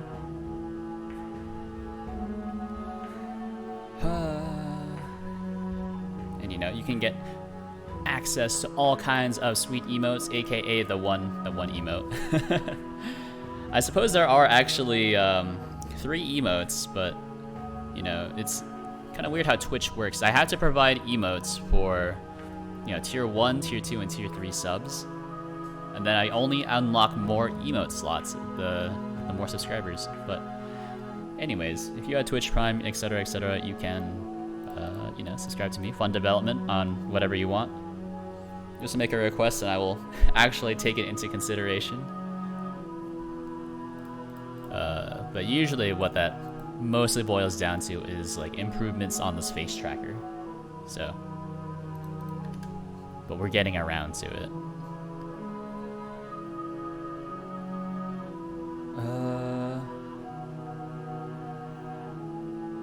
So let me see. Oh, you know what? This is what we can do. So instead of constructing a new projectile every single time, right? What if we just do projectile, right? Projectile dot duplicate. Yeah, so we can duplicate it. Oh, so that's nice. So it does allow us to clean up a lot of code, which is nice. So let's write some stuff for that. Construct FSM states, not really interested. Let's see, construct projectile reference. There we go. And so this will work kind of implicitly. So we'll take a look at whatever weapon the player has equipped. And also this does set us up to work off of callbacks. So instead of working off of just like hard-coded values every single time, we can do, you know, whenever, you know, on weapon change, then it calls this function as the callback, you know? I actually don't think that's how callbacks really work, but I'm using it like it, so I'm going to use the terminology. So we have a reference to the weapon mount, so we do var current weapon is equal to current weapon, which must be of type base weapon, is equal to weapon mount dot get child 0. And of course, if there is no weapon, then we will null pointer, which will be bad. But I can pretty much always guarantee that there will be something there, and if there isn't, then we have bigger problems, right? So there should always be something there. You know, not the greatest approach if you are writing a REST service, because you can't always expect other people's APIs to even be consistent within themselves. However, I'm writing all parts of the API here. Therefore, we can make dangerous assumptions like this. So current weapon, and then we'll have, let's see, just projectile, I suppose. Bar projectile reference. Projectile reference. What? So if you have something, and you use that as the base for all your copies, what is that called? What is that base called? Just your reference, right?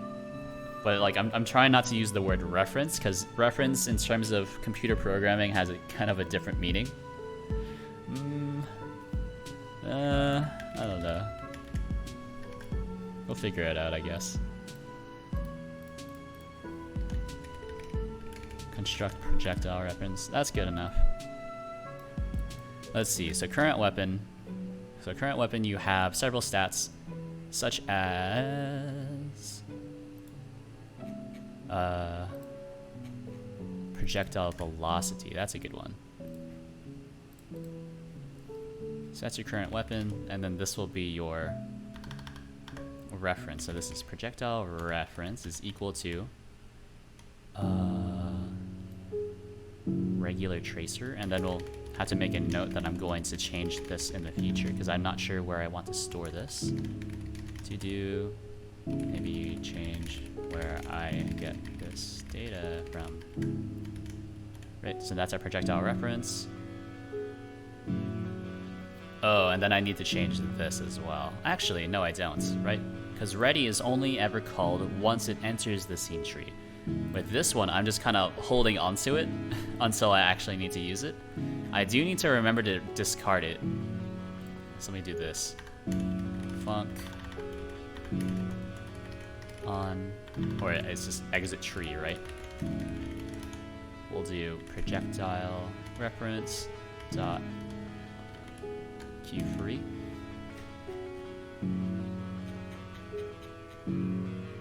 Or just free, regular free, because you want to discard it as soon as possible. So projectile ref dot what are we using for this? It needs to be all of this.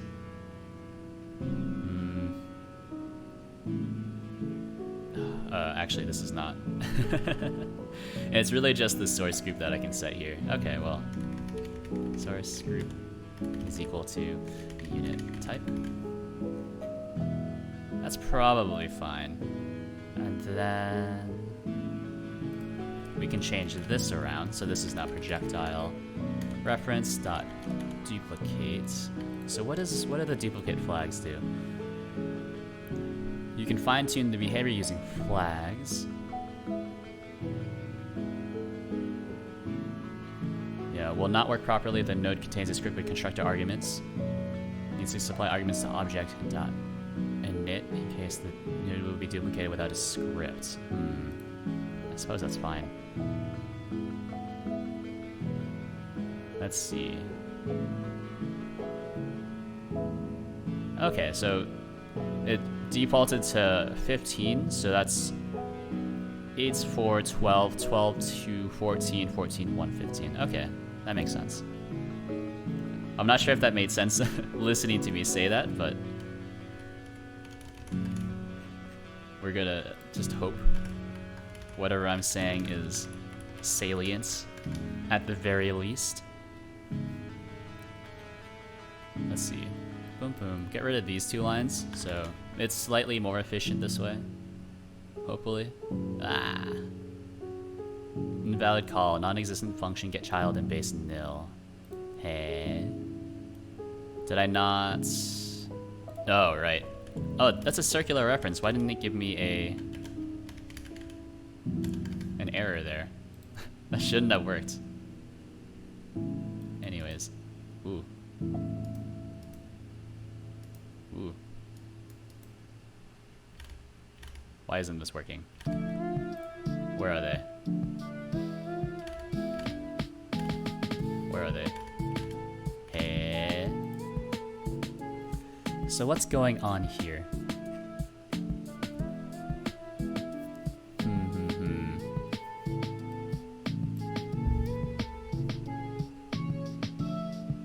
Add collision exception with yourself. Source group is equal to yourself.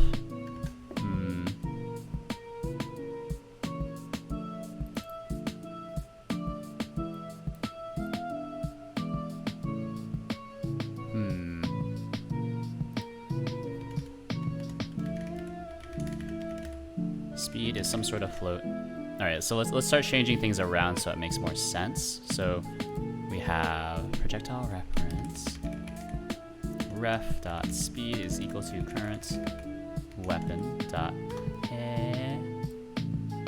projectile speed, not projectile velocity, right? Speed. Which means I need to change several other things. So pistol needs to have projectile speed. Not velocity. Velocity implies a direction, whereas speed is just like how fast it's going in general, regardless of direction. So this is current weapon dot projectile speed. There we go. I think I need to see here. What is being added?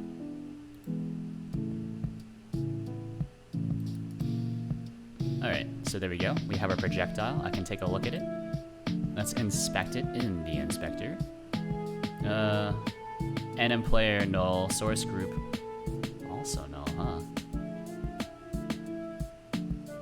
Alright, so it didn't duplicate the script. Interesting. I think.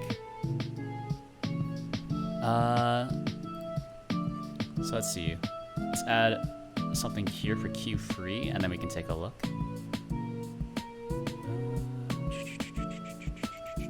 Remove this part. Send it, and now we're Q freeing, which is unfortunate because that's not what we want. There is no source group. Interesting. So my plan has been foiled once again. Curses. I don't know. I wish I knew what I was doing, but unfortunately, it's often not the case. Move and slide. So you can't duplicate a node that has a script on it then. Okay, well. That's fine. We can do it this way.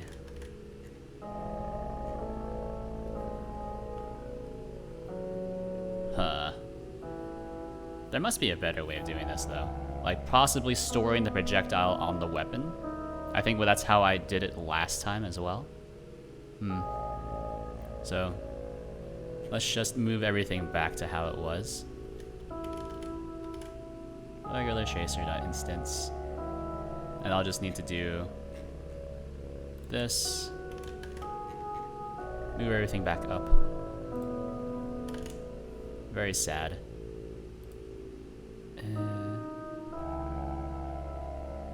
So that's velocity.